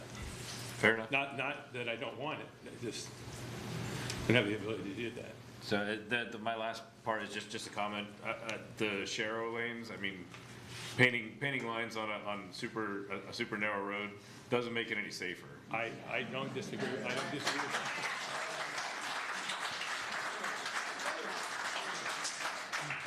And if I could just shed a little light on that. So the Sharrow lanes came through discussions with Fort Pinellas. That was their recommendation and request as part of that multimodal index. So that's where that came from. And certainly, there is, lots of research and people behind it that say that the signage and the visibility that it causes certainly can add into the safety factor there.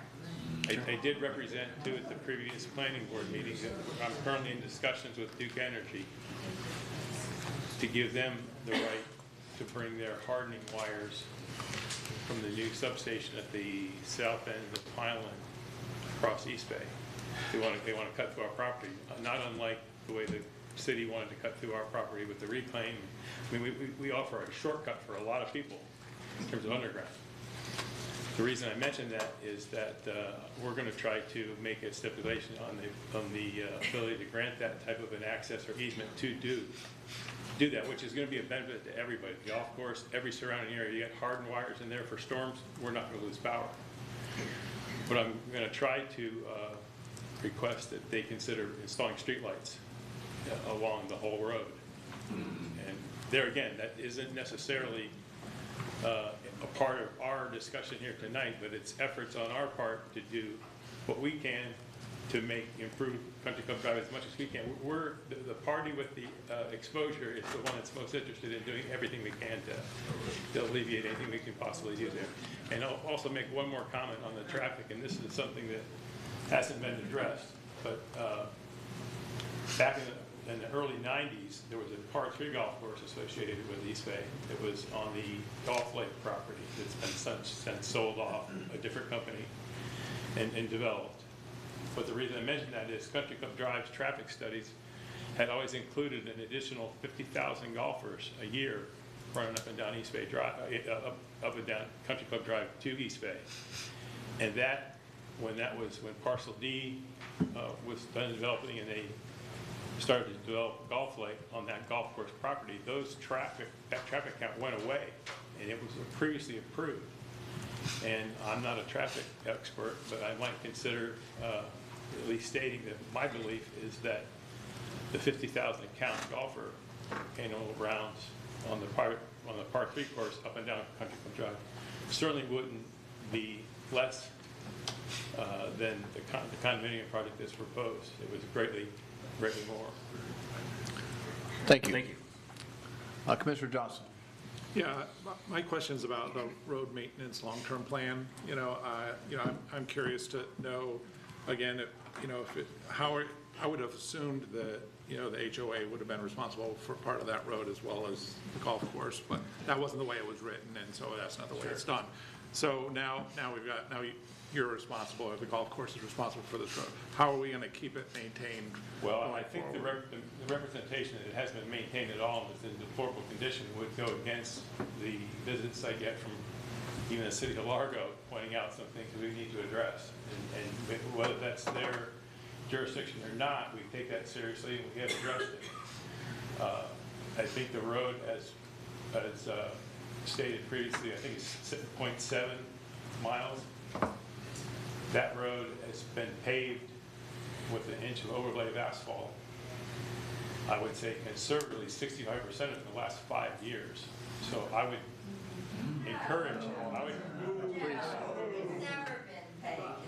well, I can show you the checks that were cashed to pay asphalt companies to do that. But nonetheless, I would encourage anyone that's concerned with that issue alone on the maintenance to verify what I'm speaking. And I'd be happy to supply that verification.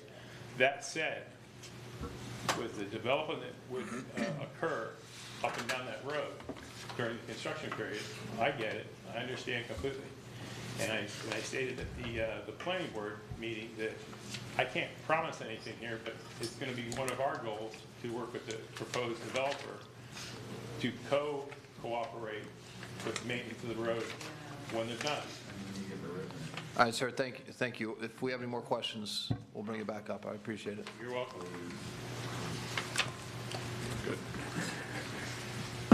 Commissioner Smith, DeBreezy, please. Thank you. To Mr. Zimit's advice regarding the criteria, the city staff is making a recommendation that they feel that it meets the criteria, and it's our job to interpret their recommendation, the criteria as well. So is that, am I? Yes, that's one of the pieces of, for lack of a better term, evidence that you have, or things that you can consider along with what was said by other people that spoke tonight. Okay, thank you. Thank you. Commissioner Hulk. So my question was along the same as Commissioner DeBreezy's. I feel like sometimes when we're given this input, it's like, I feel like it should be like, no, we shouldn't even, there's not enough information in my mind for me to go forward on this. I don't understand sometimes, Deborah, because I feel like we need to have more information sometimes in order to make some of our decisions. And it's not fair sometimes to us, I feel, this is my opinion, that I'm not given enough information to make an honest decision on this. And I'm having a hard time supporting this because I feel like, you know, I was doing some of these numbers, it's like, there's no traffic study, the roads are atrocious in these pictures. I've been on that road. The traffic is not great coming in and out of there. You're adding 104 units there. There's no room for, you know, it's sidewalks and bike lanes aren't even an option when you look at this. So I just have a really hard time supporting this at all, but I feel like, am I supposed to vote yes because the process is supposed to go forward and allow other options? Excuse me, we can't have people screaming the answers out from you guys, please. You know, it's very confusing to me sometimes because I'm for progress, and you know, I know all we ever hear is housing. We need more housing for everybody, but at the same time, I don't want existing people to worry about safety and 2 years of a fire truck not being able to get to their house. Maybe I'm overthinking this, I don't know, but I just need more information. I feel like the planning board, I know the planning board was 5-0, they voted for it. But how much information were they truly given towards this process of what they're looking for to come up with a vote like that? So most likely the planning board had this similar input that you've received. Can I just address Commissioner Holt's comments briefly? Please. So I'm certainly not saying you have to approve this. I know, I understand that. I think from some of the comments you made, some of them would, under the compatibility criteria, if you look at the code, the 9 criteria, I only identify, I highlighted a couple of them. One of them was, as I said, was an amendment shall only be approved if the parcel can subsequently be developed in full compliance with any and all applicable standards of the CDC. So some of the things that you're saying seem like it might fall under that criteria that could lead you to the conclusion that this change is not compatible. Again, the maintenance of the private road is not something that we control. Our code doesn't govern that. That's why some streets are, and some subdivisions are private. They like it that way. So that's not something you can consider. But if you don't believe that, based upon the information that you do have, that they've shown that the development could be eventually approved because of the issues with the road and the traffic, and that they're not going to be able to solve those to satisfaction to today's code, then that would be a basis, for example, that you could say it's not compatible. One thing, just a reminder, so back in 1988, I can guarantee you our requirements for roads, sidewalks, et cetera, were nothing like the ones that exist today. We've learned a lot in the last 40 or so years. So today's code is going to be much more stricter, much more demanding of a developer in terms of that road. From what I've heard, my guess is that that road width would not be acceptable today. But we can't go back and change it. The question is, do we approve additional development knowing that road is substandard to today's standards? And if they can't show that that road has the capacity to meet today's standards after a traffic study, then they're going to have a difficult time getting site plan approval. So hopefully I helped you. No, I am not, I want to make sure I am not telling you you need to approve this. So if it was approved today, then it goes one step further and some of these issues would be addressed. And then it would come back to us. And then it would, you're saying. So I don't think, We're not going to get a traffic study. I don't think you're going to have much more information Than what we at have second now. reading than what you have now. Okay.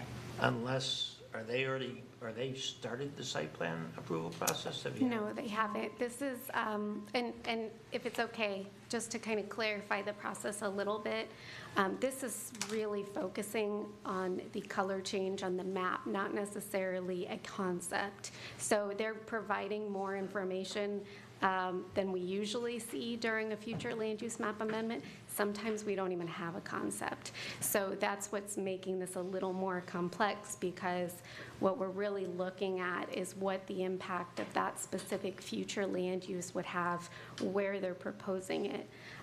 So that's something to consider, and part of what staff are going to do as we move through, if this continues to move through the process, it will go before a standard site plan review process where we have all of the subject matter experts weighing in on road width. And I do want to just mention the 20-foot road width is actually compliant in width with our existing code. Okay. So let me just amend a little bit what you said. Sure. Because of the Third Amendment to the declaration, this project is a little bit different because the ordinance does reflect, and if you approve it on first and second reading, would approve the Third Amendment for the declaration. So the only difference is that while the concept is not something that they're going to be bound by, the 104 units, okay, is going to be established as what their rights, their maximum right would be on the property. Okay. But the concept, they're not going to be bound by any concept they show you. If they come up at second reading with a plan of what they're going to build, and they show you a nice, beautiful picture, you might find it helpful, but it's not going to. They're not going to be bound by it. And that's generally why the traffic study is a requirement of the site plan review process, because that's when we have a final unit count. That's when we know what they're actually proposing. So they might not do this specific unit count, so we always have the traffic study be paired with the site plan review process. Okay. Thank you. What's the maximum allowable units per acre on residential medium? 15. 15, and so, what's this land use amendment's for 1.6 acres? Yes. And so how much additional land is proposed to be developed on to get to the units that we're talking about?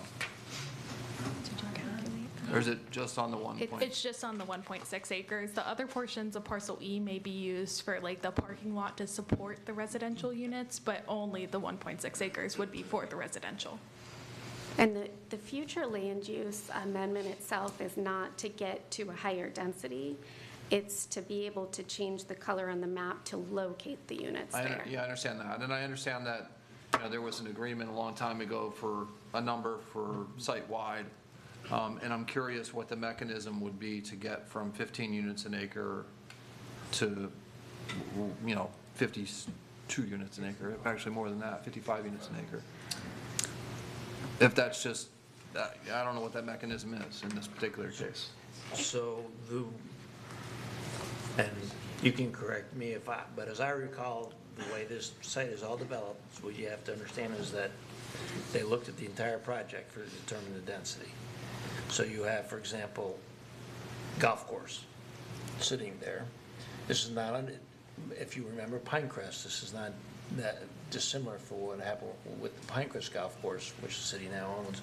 But the density off of what is essentially what would be considered undeveloped property, the golf course, is, again, this isn't, I don't want to use this as a legal term, is essentially being transferred over or used on the other parcels. So it's not, from a land use planning standpoint, under both the countywide plan use rules and the city's code, this property is not being developed or proposed to be developed at 50 whatever units per acre, because they look at the entire project. And that's how they originally, back in 1988, got 475 units, because they had to use the whole property to get those units. The question of where those were built is a different story. Does that make sense? It does. So the future land use residential medium, it could be residential estate. It just happens to be what's there in proximity. Yeah. Because the number of units is based on the entire golf course property. Correct. From And 1985. And yes. that is vested. Okay. Yep. So in some cases in the past, situations like this, we've established or started work on a development agreement rather than just upfront with a future land use map amendment. And that would afford us, I think that would afford us the opportunity to see more of what the agreement's going to be, more of what they're going to do, more of who's going to maintain the street, maybe to what level. And so why has that not been considered in this case? Or has it been? there actually there is a development agreement. I don't know if our attorney wants to speak to that. There is a development agreement already that was over this property. And I believe that it has already met its term. As I recall, so originally, again, this property in 1988 really pre-existed the real use of development agreements, so that's why the declaration of covenants was used. There was at some point, in one of the amendments, there was a development agreement. I believe that development agreement is expired. Lauren, help me here, is that right? Yeah, I believe. it's expired. So the question now of having a development agreement is it's an agreement, so it takes two parties. So we have to have an applicant wanting to do a development agreement. So what we do have, to the extent we can, we have to try to put some limitations in the Third Amendment to the Declaration, which I know just wasn't attached to the agenda, but you will see it on second reading. But it mostly addresses the limitation on densities. It doesn't address the traffic and things that we would typically address in a development agreement. Certainly, you could ask the applicant if they'd be willing to come in and discuss a new development agreement that might address some of the concerns that have been raised by the public and by the commissioners tonight, and then that may make you feel more comfortable approving. Well, when I look at proposed land use changes or, future land use amendments, I kind of look at them from with the same lens. Is this to benefit the community as a whole, or is it to benefit the current property owner or the future property owner, really? Because sometimes they come with development agreements, not development agreements, future land use changes with the plan to sell, right? And so the future land use map is a plan. It's a plan that we've established. We've worked on it. We update it, And people come to change that plan every now and then. And I think, I look at it as, is this in the best interest of the whole community? So if the developer came and said and convinced the folks that are in the neighbors that, hey, this is the way that we're going to keep this golf course going for the next 30 years, and that's in the best interest of you guys, then we'd probably have a different crowd here, or no crowd at all, because everybody would be home watching baseball because they're happy with it.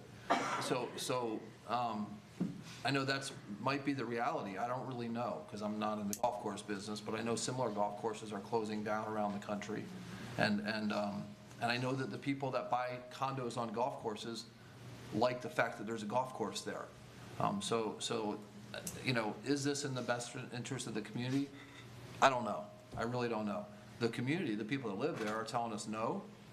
The developer, well, they're telling us that they don't like it, right? So it's tough for me to, like Commissioner Hulk, it's tough for me to really make a decision, because my litmus test for future land use map changes is it in the best interest of the community? And I'm not sure. It'll provide housing. We need housing, right? But there's a lot of people in this room that live right there that aren't happy with it. Now, to me, it's a little bit different than well, it's different because it's a future land use map amendment. It's not moving a density bonus to get some density in an activity center that we want to see more dense housing in. So that's where I am with this, And I thought that perhaps a development agreement would get us to a better place, because the community would have more input on factors like, hey, it'd be great to have a sidewalk down one of the sides of that road, and I mean, whatever it is, I don't really know. But that's not our prerogative as just looking at a future land use map change. I don't know, you're looking at me like you want to add something, but. No, because you're talking. Yeah, thank you. No, that's my stance, and so it's tough. Commissioner DeBreezy. Thank you.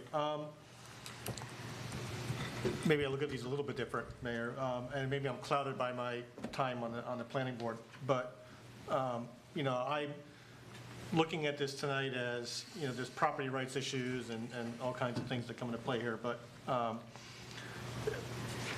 right now is, looking at the land use, and I'm trying to focus on that lens only. I know the site planning process can be exhaustive, and I too think there may be issues down the road that, no pun intended, that may or may not allow this to get developed, or may cause changes in proposed units. I know they can max out 104, but it may, at the end of the day, may not be able to handle it. But I think that's just a later process that is going to be part of it, and it is exhaustive. So I'm trying to look at it from that point of view, and like I said, that's from my years on the planning board. I've gotten used to thinking about it like that, but that's kind of how I'm looking at it. Thank you. Commissioner Holmes. Mr. Zimmett, if we vote to disapprove this, it then goes back to the developer if they want to if they want to modify the plan and resubmit it. Is that true? Do we let them modify the application, or they have to file a new application? I believe they have to file a new application through a process. So they would have to change what they're proposing. And again, all they're changing at this point is changing the land use designations for certain parcels on their property. They would have to change that. I guess they could propose less density being transferred and give up more density that they have, but some of the other issues that have been raised would not be addressed in another land use plan change amendment. The only vehicle we have available to us at this stage that could address some of those issues, as the mayor said, would be if the developer is willing to agree to a development agreement. Okay, part of a development agreement then, it appears as though one of the major problems here is the road. What if they decided to fix the road? Or is it they'd have to go back to square one to do that? I'm not sure what fixing the road is. Again, our role with regard to private roads is make sure it's designed properly to meet the needs of any new development. We don't have a role in the maintenance of private roads. Right, not that, but we're just the teller, that's all. Thank you. Mr. Zeman, you're up. Okay, I had two things, I forgot one. All right. But was there a neighborhood meeting on this project? There was a courtesy neighborhood meeting, but not a neighborhood meeting tied to the site plan review, so that would still be a requirement. That was a courtesy informational meeting they did. But there was an opportunity for the developer to Yes. hear from these folks and get an opportunity to show them what they proposed, and they could hear some of the comments that have been heard tonight. I think that was one of the questions that came up. Okay. Please. Mayor Brown, just so I can at least address your question about the development agreement. So what is a little bit unique in that my client this time is not really a developer, they're the owner of the golf course. And so if I had a developer that was coming forward and said, this is exactly what I want to do, and I want these variances, or I need this height, and I want to work with the city and come up with this holistic approach in a development agreement, we would be able to do that. What we have is a golf course owner that has some property rights to these vested units, that's looking at how they can utilize those units, where they could potentially utilize them, and then it would essentially, he has been very upfront, he is not going to develop them himself, so he'll be looking for a developer that would, and then he would be coming in and they would be abiding by your code. So they would, have to follow all of the requirements that you have already set forth as a city, saying if you're going to develop in our city in these areas, this is what you have to do, and if they don't meet those, then they're going to be in front of you, either asking for, some kind of variance or waiver, or they're going to get denied.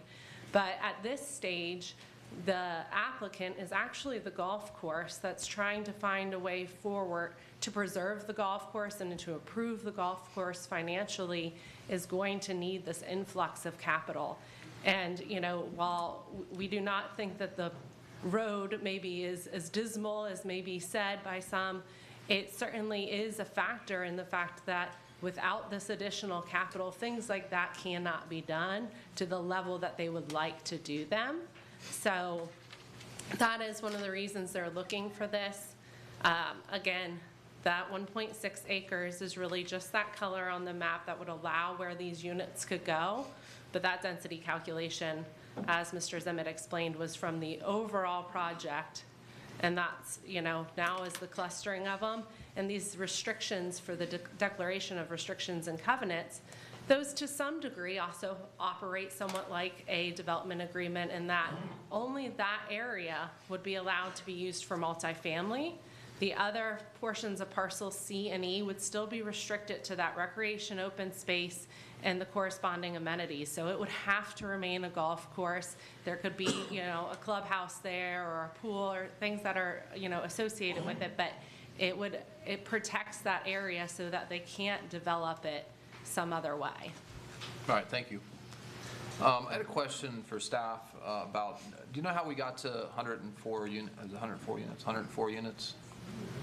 How was that number established? That is actually a good question for the property owner. That was the proposed number, and it's just... So it's just a proposal? Mm-hmm, Okay. just by them.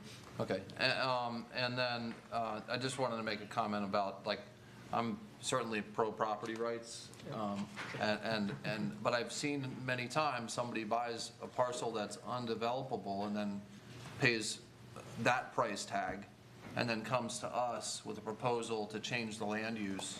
And I think that's a situation that happens all the time, and that's not property rights. They bought a bargain property and want to ask us to make it worth something a lot more.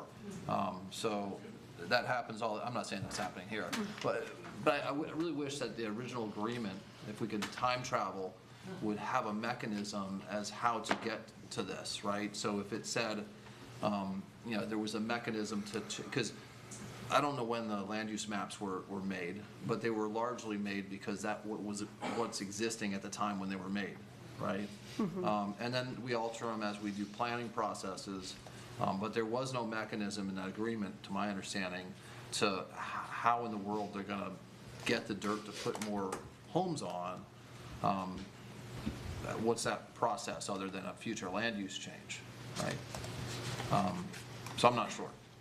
Mr. Zimmons, you're flashing up here again, so are you going to say something It else? was actually, I'm still flashing from before. Well, never mind.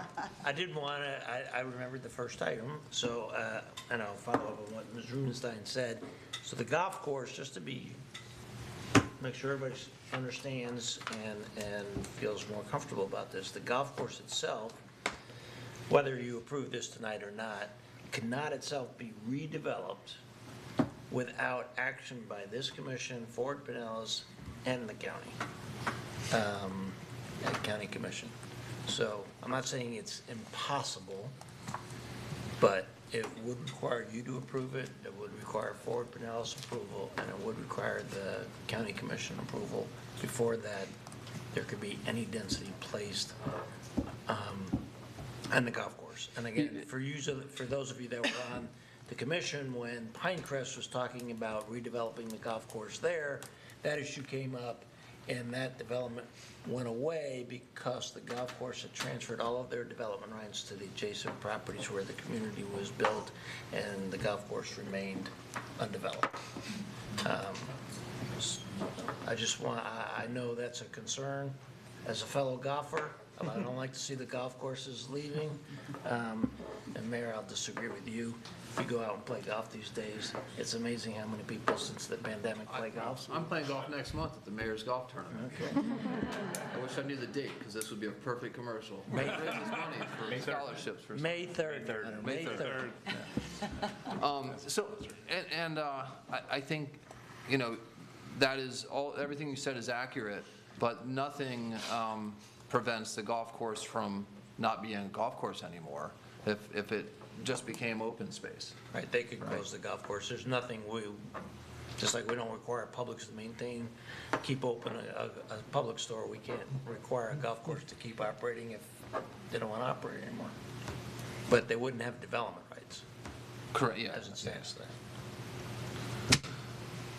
All right, well, there's nothing, no lights up on my screen anymore, so. I move to approve FLUMA 25-0001, ordinance number 2025-17, a future land use map amendment for a 1.6 acre portion of the property located at 702 Country Club Drive, finding that the proposed amendment meets the requirements of CDC Section 4.5.3 for future land use map amendments, subject to all staff recommendations. Is that the motion? Because it's different on mine. I know, I was like, where are you reading? That didn't sound like a second to me. Yeah, I'm sorry, I must be reading off the wrong page. I apologize. 266. I'm getting there. You're reading the motion from the planning board. I move to approve ordinance 2025-17 on first reading, transmit the amendment to the Countywide Planning Authority, CPA, and schedule a second reading after review by the CPA. Second. I have a motion and a second. Any further discussion? Seeing none, could you poll the board, please? Commissioner Smith? No. Vice Mayor Holmes? No. Commissioner DeBrizzi? Yes. Mayor Brown? No. Commissioner Lauser? Nope. Commissioner Hulk? Nope. Commissioner Johnson? Yes. Motion fails 2-5. Thank you.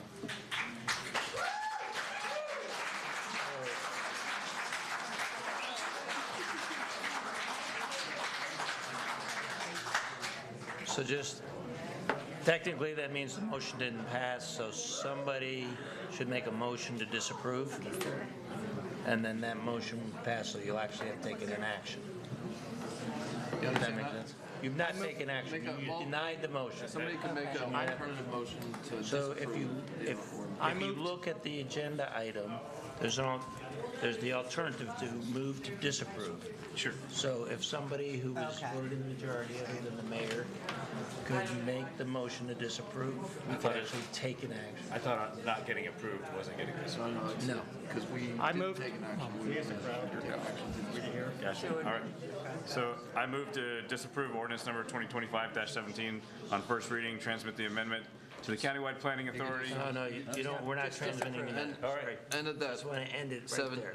I move to disapprove ordinance number 2025-17. Second. I have a motion and a second to disapprove ordinance number 2025-17 on first reading. All in favor, say aye. Aye. Aye. Any opposed? No. No. Motion passes 5-2. Thank you. Next up is item number 23. Good evening, Mayor and Commissioners. The item before you is first reading of a proposed amendment to city comprehensive development. If you guys are leaving, if you could please do so quietly so we can move along. I appreciate it. Give it a second. Good evening again. The item before you is the first reading of a proposed amendment change to the City Comprehensive Development Code, specifically relating to floodplain management located in Chapters 11, 18, and 20. Most of the amendment are related changes that were recommended to us by the Florida Department of Emergency Management. Every few years, they review cities and municipalities' floodplain ordinances. So that's where most of this comes from. However, there is one staff proposal, the change of removing the higher standard 5-year tracking or look-back period, as some call it, for the definition of substantial damage and substantial improvement.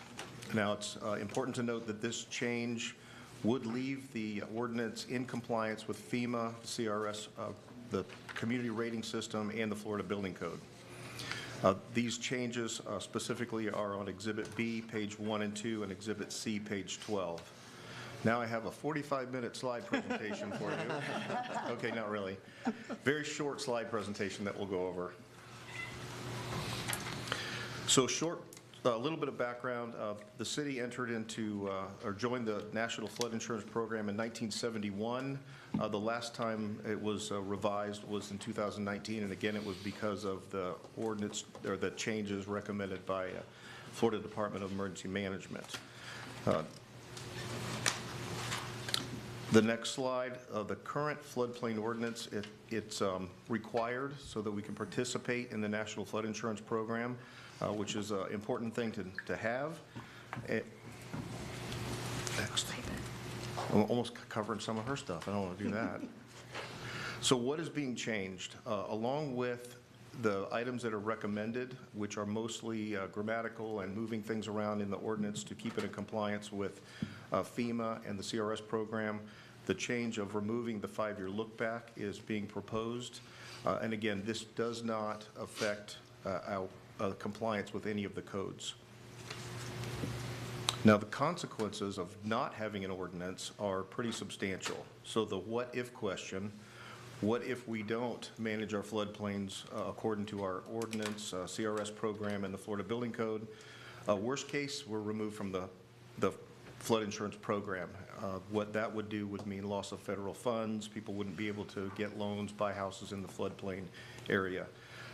If we were just to be put on probation for not complying with codes, it would cost the customers, they would have to pay a surcharge on top of what they're paying now. Now, that was my short part. Now Alicia's got a little bit for you. Staff brought this to the work session on March 11th, 2025, and we will hold a special meeting, planning board meeting on April 10th to continue on through this expedited schedule. And staff anticipate bringing to the City Commission for second reading on April 15th. The CRS visit, which is critical, is April 29th, and that's when they review our process. So staff recommend approval of ordinance 2025-20 and are available for questions. Ordinance number 2025-20, an ordinance of the City of Largo, Florida, amending the Comprehensive Development Code, Chapter 11, Stormwater and Floodplain Management Standards, Chapter 18, Construction Standards and Property Maintenance, and Chapter 20, Definitions and Acronyms, to repeal cumulative substantial improvement determinations, clarify requirements for elevation of manufactured homes, reformat a local amendment to the Florida Building Code, and amend definitions for consistency, providing for applicability and severability, and providing for an effective date. Thank you. Do we have any cards on this? We have one card, Matt Faustini.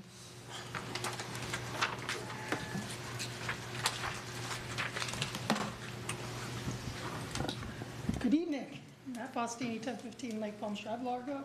I'm in full support of this ordinance. In regards to this ordinance, I am speaking for myself and not as a member of the planning board. However, I do think it is important for us to look towards the future. And we're going to have future floodplain ordinance amendments we're going to need to make. And the reason why I say that is I urge you all to go on YouTube, look up the Big C, which is the Barrier Island Intergovernmental Council. They held a meeting. And Mayor Geddes read out 29 pages of preemption that the state is considering on land use, zoning, permitting, even making it so we can't even change our code after a disaster was on the table. And luckily, I think a lot of our officials got the message across that, hey, we have an emergency situation where we might even have a building to issue stuff from and might have to make changes, and got people to realize they weren't thinking. So we're going to have more of these changes coming up, and one big thing I think we need to look at is non-platted mobile homes. Mobile homes make up 30% of our housing stock, and if they are not platted, they don't have a property appraiser value. They have no structural value for us to make an ST determination. Pinellas County has 2,000 of these homes they're struggling with right now. So this is something that we should be looking to get ahead of. Lastly, I'm just going to divert for a second. There was some comments made about the planning board on the previous item, and I just want to say, our last planning board meeting on that item was almost 2 hours. We spent 1 hour and 52 minutes at that planning board meeting. I, as chair, allowed people to speak who didn't even attend the meeting because we were so packed, and allowed a special exemption. So I just want to make it clear that the planning board did take the time to listen to these residents and hear everything that they had to say. And that's it. Thank you. Thank you, and we appreciate your service on the planning board. Commissioner Johnson. Yeah, I'm supportive of this change. I do want to say that I think eventually we're going to need to look at like properties that flood year after year and that are damaged by flooding year after year is something we may have to look at, doing something different. I understand for this meeting and for this time we need to get this passed right now, but I do think that's something we can't ignore or kick down the road forever. I think that's something we probably need to look at in the next year to kind of figure out what that really looks like for us as a community in the long term. So, but I am absolutely supportive of making this change for now because of the emergency we're in, and for this one, hopefully once in a very long time flooding that we had here. So that's all I've got. Thank you. Thank you. Commissioner DeBreezy. Thank you. Just confirming what I'm pretty sure I know, that because we're going out of order, the special planning board meeting is advisory? Yes, this is an advisory item. Okay. Yep. Heaven forbid it was quasi-judicial and failed. No. Okay. It's advisory. All right, thank you. Yeah. Thank you. We wouldn't have done it if it was quasi-judicial. No, I know. Just double checking. Any other questions? I move to approve ordinance number 2025-20 on first reading and schedule a second reading and public hearing on April 15, 2025. Second. I have a motion and a second. All in favor say aye. Aye. Any opposed? Motion passes 7-0. Thank you. Thank you. Next is ordinance number 2025-21.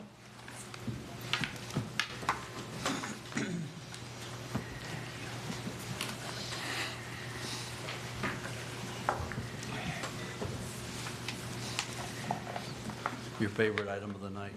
The last one, so it is our favorite. Good evening, Mayor and Commission. This item before you is asking for approval of a 5-year lease renewal of a cell tower site with SBA Steel LLC, and they're located at our wastewater facility. I will tell you it's the Fourth Amendment to this agreement, and it's the last. And the compensation is in line with the market, and I will also tell you it's in line with the other cell tower we have at Public Works. More importantly, I talked with staff, and they have had no problems with continuing operations at the wastewater facility. I'm available for any questions. Ordinance number 2025-21, an ordinance of the City of Largo, Florida, approving the Fourth Amendment to PCS site agreement and providing for an effective date. Thank you. Do we have any cards? We have no cards. Any questions? I move to approve ordinance number 2025-21 on first reading and schedule a second reading and public hearing on May 6, 2025.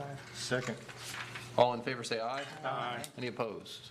Motion passes 7-0. Great work. How'd you draw the short straw and be the very last?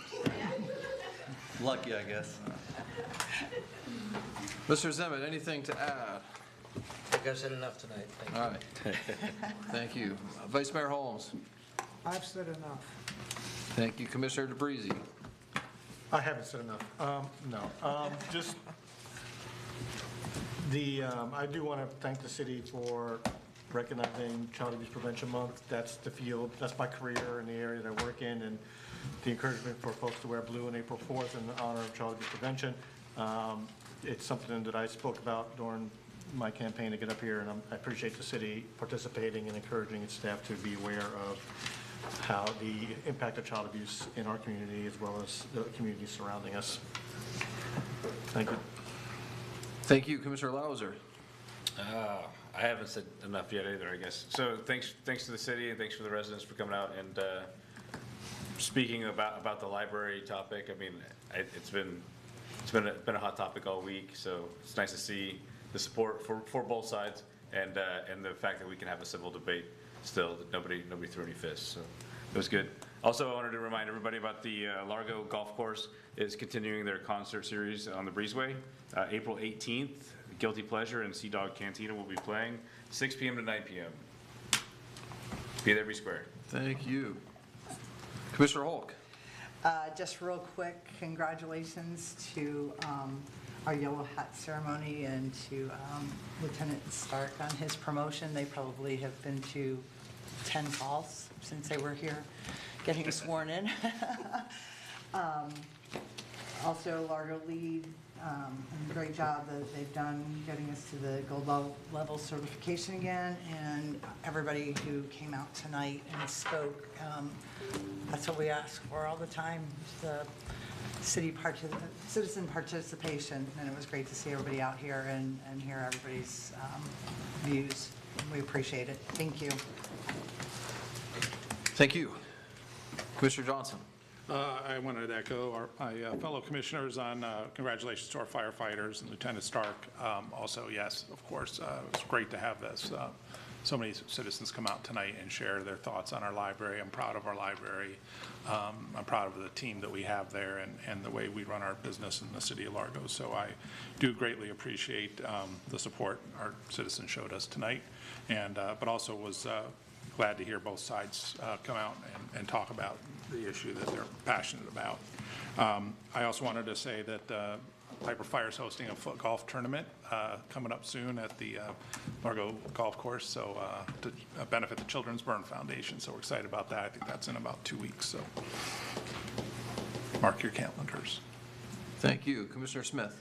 Just congratulations, Lieutenant Stark. I've known Billy for a long time. I went to high school with him, so I've had long discussions with him about many things. So I congratulate him and everybody, all the other new firefighters to join Largo. Yellow Hat Up ceremony. Thank you for the National Library Month. It's near and dear. I know Curtis is not going to like me. It's near and dear to my heart. Libraries are a passion of mine. You get the stick.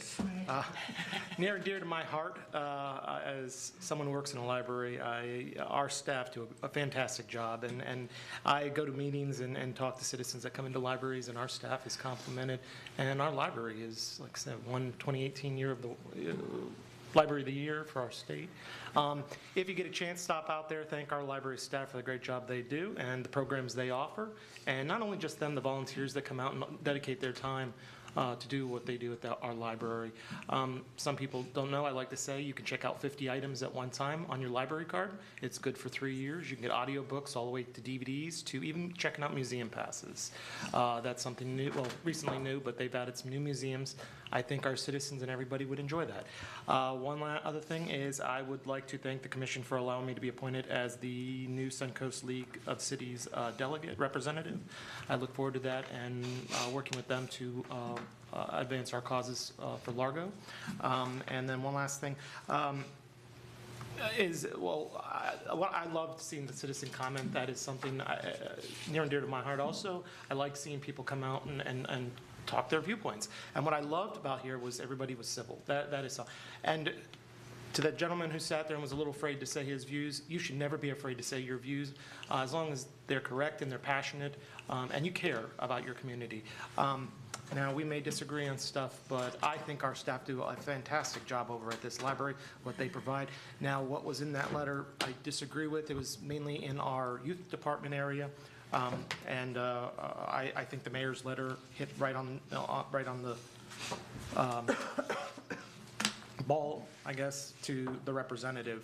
I disagree with his letter he sent back and have concerns with that. If anybody has questions relating to the Largo Library Collection Development Policy, it's online on their community needs.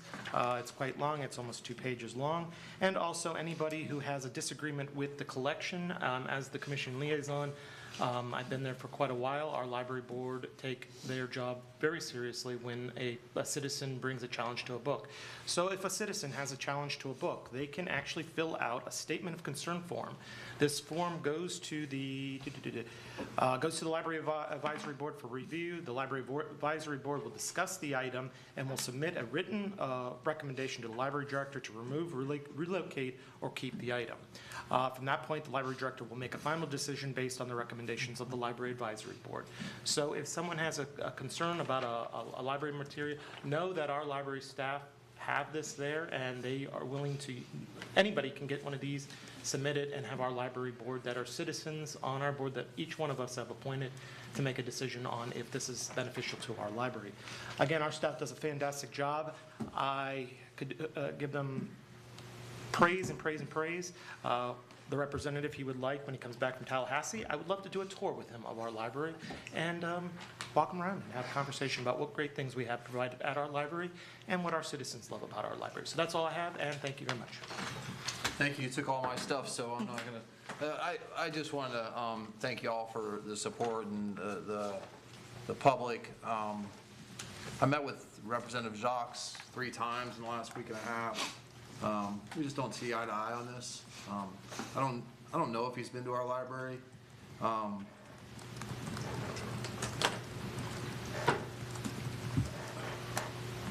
spent an hour there today.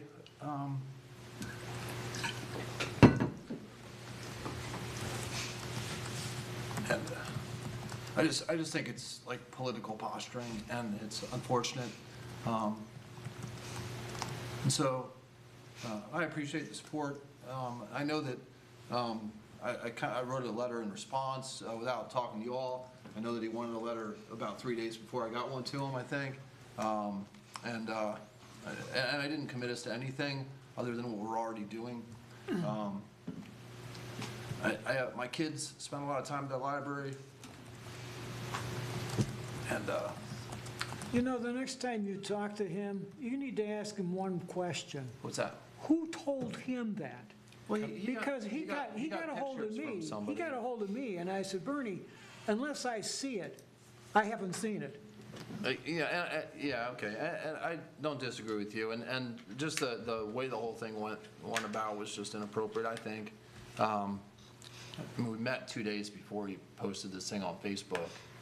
The way I learned about the letter that was sent to our city was friends took screenshots of his Facebook page and sent them to me. Hey, have you seen this yet? That's not the way I do business. So, I mean, it is what it is. I'm proud of our library and continue to do great work.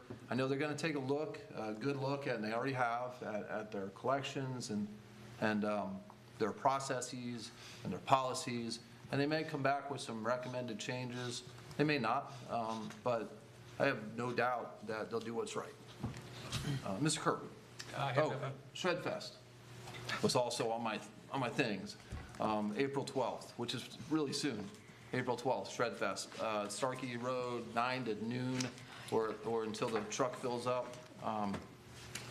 Anything? Nothing, Mayor. Thank you. Any action items? I didn't have any.